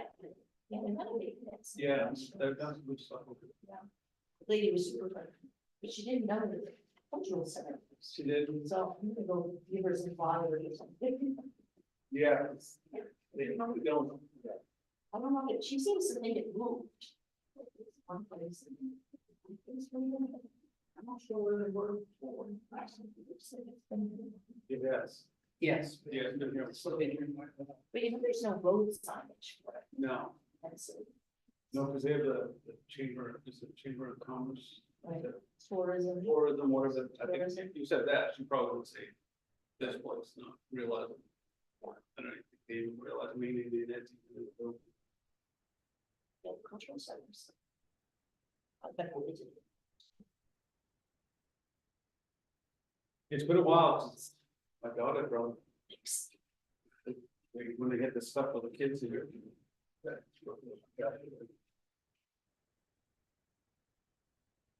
It's good at least 10 years, if not one of them.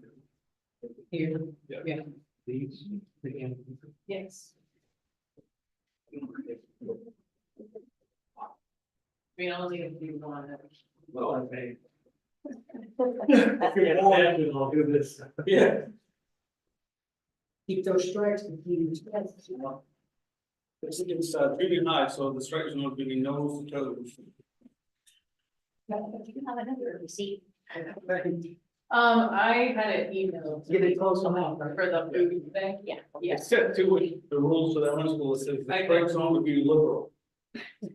So what are you trying to say? When I worked at this foundation, they were so strict about receipts. Really. Now I keep every receipt. That's what I keep it so guy in the video. Some video, he was talking about. Pumping, teams. Yeah. Thank you. Oh, thank you for coming. I mean, I think it's not too much. It's up. I like in person. Baseball, way better. That's Baseball, great. soccer. Was it what you expected or? I don't wonder everybody goes, I mean, here, they scream your name all the time. My name's. A lot A lot going on, of it seems me and a like. lot of people, they don't know When that. I was working at a network meeting, She'll sit in the crowd and they'll be saying my name and she'll tell me afterwards. I didn't become a fish But player, we're I always was gonna do it. going to meetings, Yeah, but they're necessary. Share information. yeah, I'm not a fan of just meeting to meet.